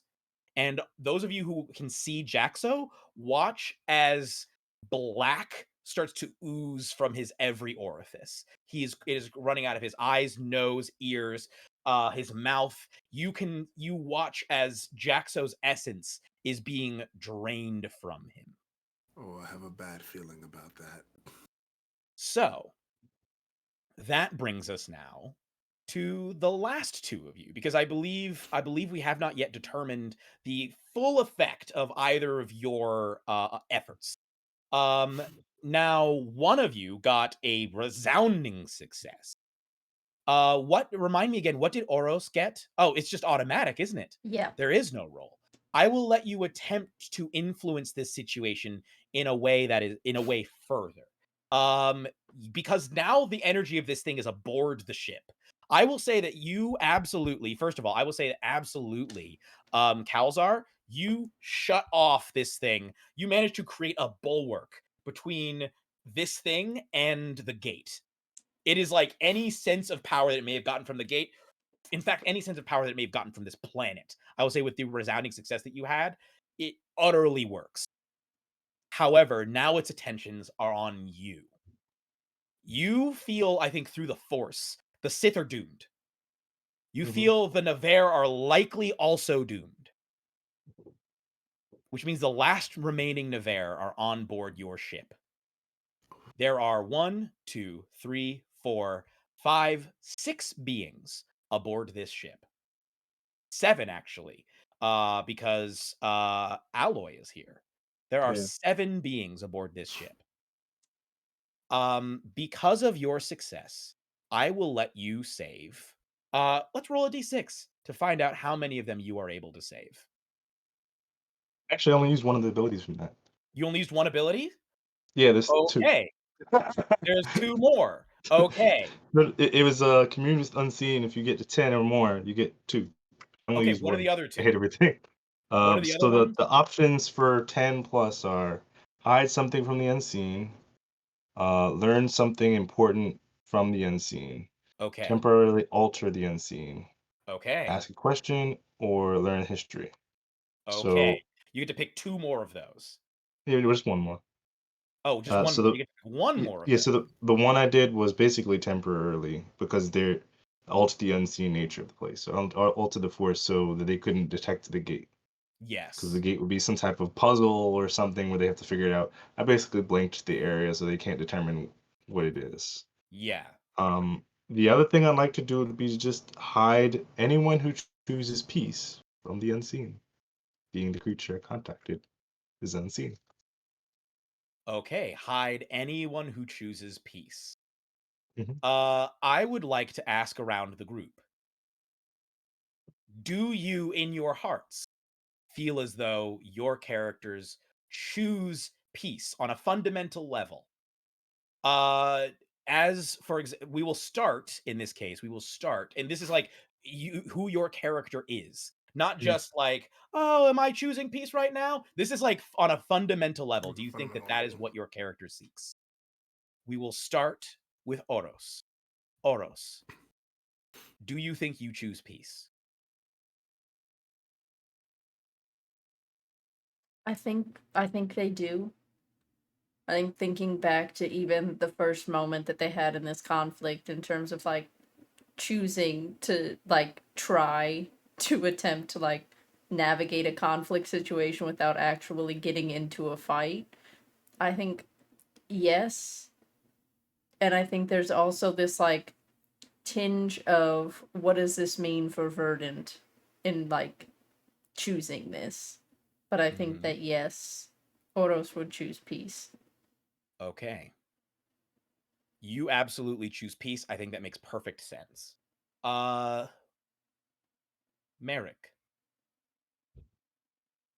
I think, given Merrick's past, that his journey to find balance is ultimately a journey to find peace, and that even though that he has run into some roadblocks clearly along the way, like peace has been ultimately his goal, and he outside of himself wants also to help his student achieve that. So I'd say yes, he absolutely chooses peace. Okay. Jaxo. I think we've already Violence. heard what your choice is. It's definitely not peace. Quit I don't Jaxo. want peace. I want problems always. You, I think, once again see that moment where you decided, you saw that Scar wanted peace. She wanted a peaceful life. She wanted to give this up. And you saw that something within you, for whatever reason, never wants that. Can't accept it. What in you thinks, what in you prevents you from accepting that peace?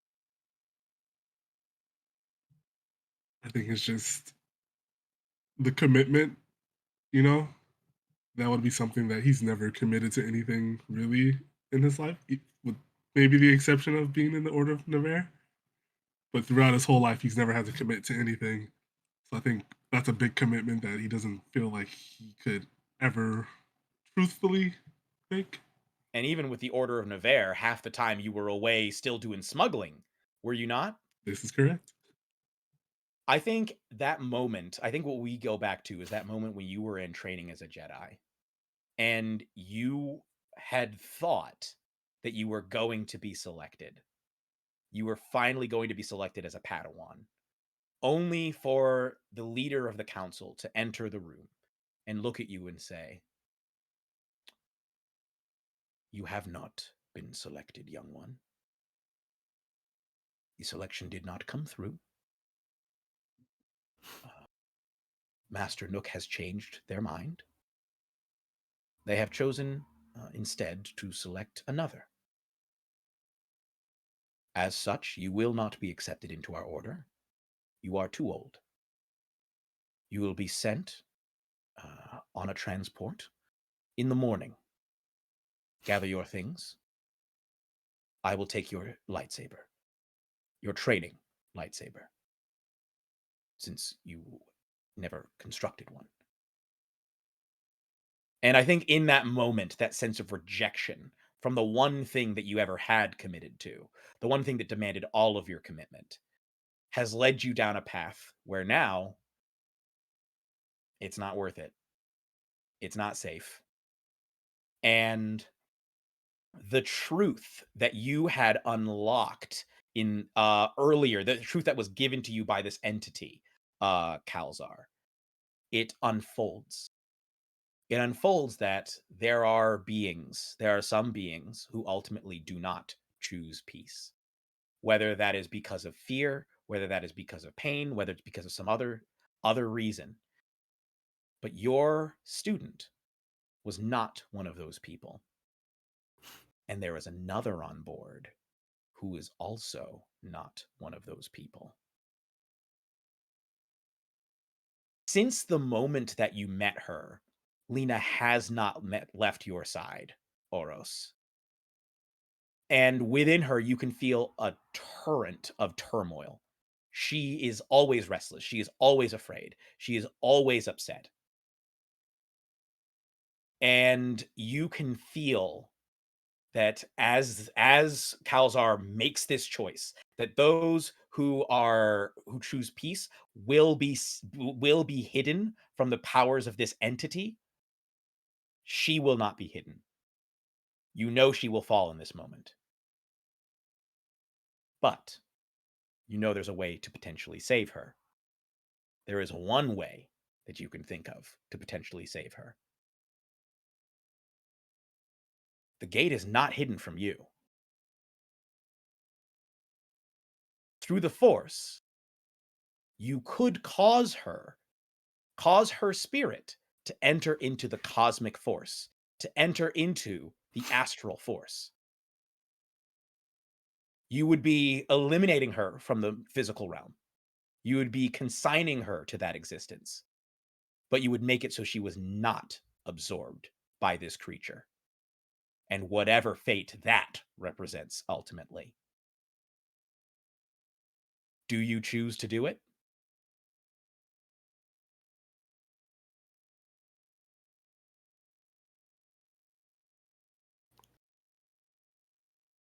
I think yes.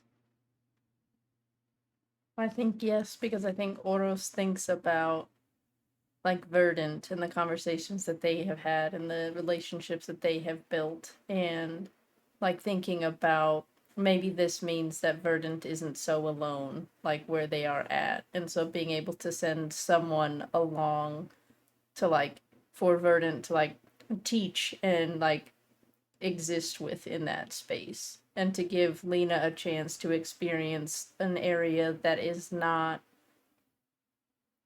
like as potentially as harsh as the world that she has so far experienced.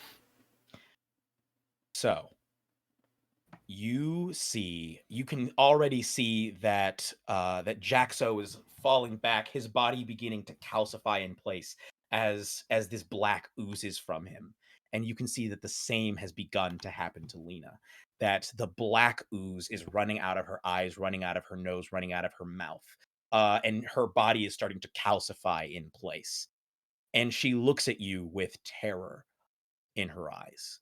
And as you reach out through the force and push and gently push her soul, usher it through the gate into the living cosmic force, you look at her, this young woman, tall, but walks like she's shorter, horns, pink hair. And as the calcification covers her body, you recognize that her soul is no longer there. And in that moment, for the first time, as Verdant comes to you and embraces you and says, "You made the right choice." For the first time, you see Verdant. Tall, horns, pink hair. Freed from all constraints of time and space. Freed from all fear. Freed from all turmoil. Verdant looks into your eyes and says, "Thank you." And her energies once again recede. You know that she still resides within the living force, and you know that you have, after a manner speaking, closed the loop. What are Jaxo's final thoughts and words as he feels his life drained out of him into this well of infinite force blackness? He would probably just take the time to think just of his life in general, being rejected from the Jedi Order, turning to basically a life of not crime per se, but not a great life. Meeting Scar, meeting his senseis, meeting Oros, and kind of just take solace in that while it wasn't a great life, wasn't necessarily a bad one. And I don't think he would say anything as his life force was drained. He'd probably just give one last smile and just kind of just let the force just take him to where they're going to take him. All right. And having eaten its fill and with no more targets, this great force eldritch being rises out of the temple and sails back off into the garden of Nosid. For those of you who are left, the remnants of the Temple of Navarre, of the Order of Navarre, give me a short summary. What do you do with the time that you have left in your lives, with your having saved yourselves and managed to preserve the Order despite nigh impossible odds? What do the three of you do? We'll start with Kalzar. Kalzar, what do you do going forward? He looks at his Padawan, so to speak, just expire, realizing he can't jump into the astral fast enough to save him. with resignation as someone balanced with the Force, and gives some good final words of peace. And then when they arrive at the temple, realize everyone has fallen. They make their burial mounds for them, burn their bodies and such. He takes a moment of reflection for Jal, knowing the past she's gone, he couldn't save her from. And then from that, he would try to slightly relocate them through the Force. We'll move the location slightly so that it'll be harder for others to find them. And I will say, because all the bodies are calcified, they are essentially solid stone. It's not clear if they're all stone or bone. It's like a mixture of both. But So he they makes some display for them, yeah. Okay, so you 'Cause you can't have move 'em. essentially a hall of the fallen, Yeah. where each of these Yeah. people are put on display, Mhm. in positions of honor and reference. Mhm. How about Merrick? Oof. Merrick would definitely like help with everything that Kazar's doing, and would continue instructing Oros, and as they would visit, of course, Alania often, and try to connect with her through the Force if he can, but also would visit with Lady Jal's statue. Not so much for her, but he would leave the last couple of trinkets that he had from his parents at the statue, and would say, as he leaves them there, "You are avenged. Be at peace." And I think through your searching, you know that that eldritch being is still out there. And if you ever want to contact Alania again, you'll have to confront it once more.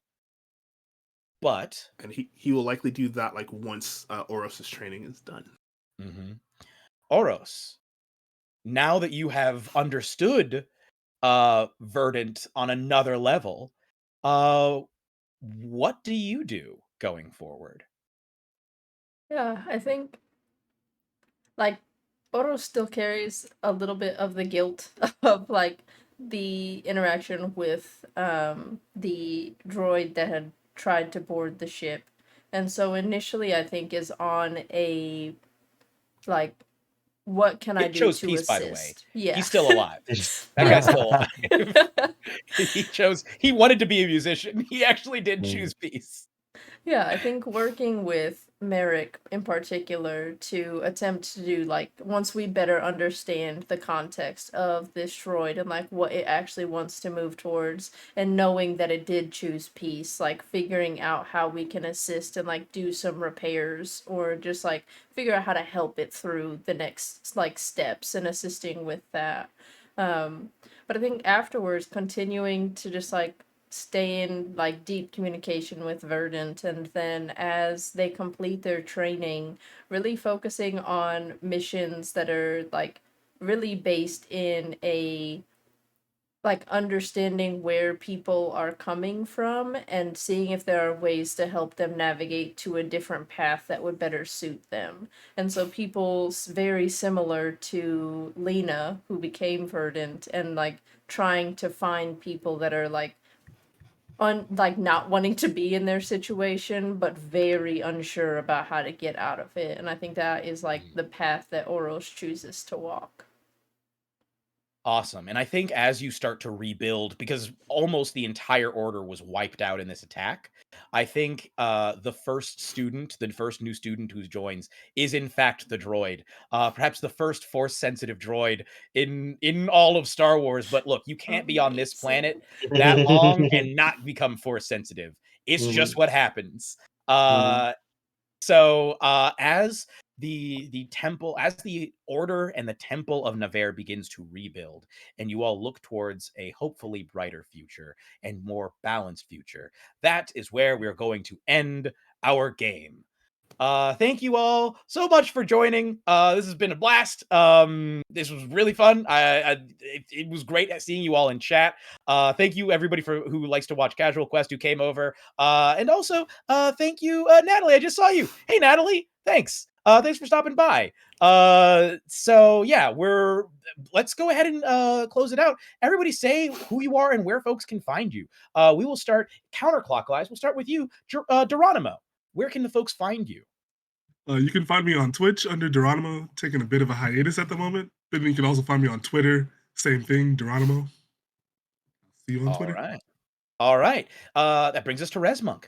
Where can they find you? Hey, you can find me with Obsidian Brews. I'm community director with that. You can find me at Samurai Walker X on my own Twitch, and also as Rezmonk on a few other places. Awesome. That's it. Okay. Sphinx, where can the folks find you? Hi, you can find me as Circle DM on TikTok, Sphinx Acosta, just about everywhere else. You can find my streaming show and podcast, Agents of the Circle, on ADH Adventures on Twitch. Anywhere else you find your podcast, we're on our 5th and final season. And soon I'll be releasing my new actual play podcast series, The Everbright Archives. And I will stay tuned to my socials for more information on that. Yeah, absolutely. Stay tuned for that. And Pizza Yeti, where can the folks find you? Yes, you can find me across the internet at either Pizza Yeti or Pizza_Yeti. I always give the disclaimer that on Twitter in particular, the person that has the Pizza Yeti account, it's like a terrifying picture of the Yeti, so like that's not me. You can also find me here at Taletell Hearts. I currently manage our newsletter as well as just provide general support for the platform and some video editing. But yeah, that is where I'm at on the internet. Awesome. And you can find me on, my name is Jeremy Cobb. You can find me on probably most prominently the show, Three Black Halflings. It's TTRPG podcast. We talk about diversity, inclusivity in nerd stuff and TTRPGs. We do interviews, we do discussions, we do actual play. I'm also the resident GM for the show. So if you want to hear more of this kind of stuff, go check that out. We got some fun stuff going on. We actually just finished, I didn't even GM it. We just finished a 2-part adventure GM'd by Navarre Jackson of Secret Nerd Podcast. Really, really fun adventure playing his game, The Corrupted. It's a zombie sort of the Last of Us inspired TTRPG. An absolute blast, and I get to play in that one. So go check out Three Black Halflings at 3, that's number 3 Black Halflings on all the social medias. You can find the podcast wherever pods are cast. You can find me individually at Jeremy Cobb1. That is Cobb with 2 B's and the number 1 on Twitter, and also on Blue Sky, although I never use Blue Sky. And you can find me at the Cobbmeister on Instagram and even on Twitch, twitch.tv/Casual Quest Live. Normally on a Sunday evening, I would be streaming video games on Casual Quest. I am a video game casual, and I'm on a quest to become a true gamer. So I stream all sorts of games, most of which I'm playing for the very first time. It's a lot of fun. We have a really fun community there.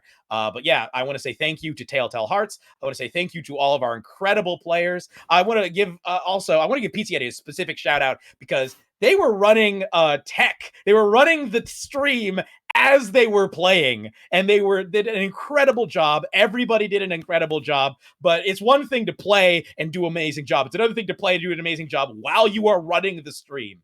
So if I were wearing a hat, I would tip it to you. But yeah, thank you so much for joining us. This has been a blast. This is only the second time I've ever run a PBTA game in public. So it's been a blast every single time. Yeah, thank you to everybody for stopping by. May the 4th be with you, and I hope you did not suffer too much on the Revenge of the 5th. With that, I guess, did you have one thing to say? Major shout out to our audience for us blasting past every single goal we put out. Yes. Yes. Yep. Y'all the best. thank you so much to everybody who donated. It's incredible. Thank you so much for everybody who donated, because we really did blast past all of our goals. Also, hey Natalie, everybody go check out Storyteller Squad. Natalie's the GM for a really cool. If you liked this, Natalie runs a game called runs a show called Storyteller Squad, where they play Monster of the Week, which is another PBTA game. So go check that out for some cozy autumnal lesbian vibes. But with that, are we good to close it out? I think we are good. So, All I right. do think we are gonna hit a raid, so if you are able to stay around in chat, we are gonna go say hey to, I believe, Critical Bard, who was also a part of our May the 4th celebration. But yeah, thank you for tuning in. All right. Bye, everybody. May the force be with you.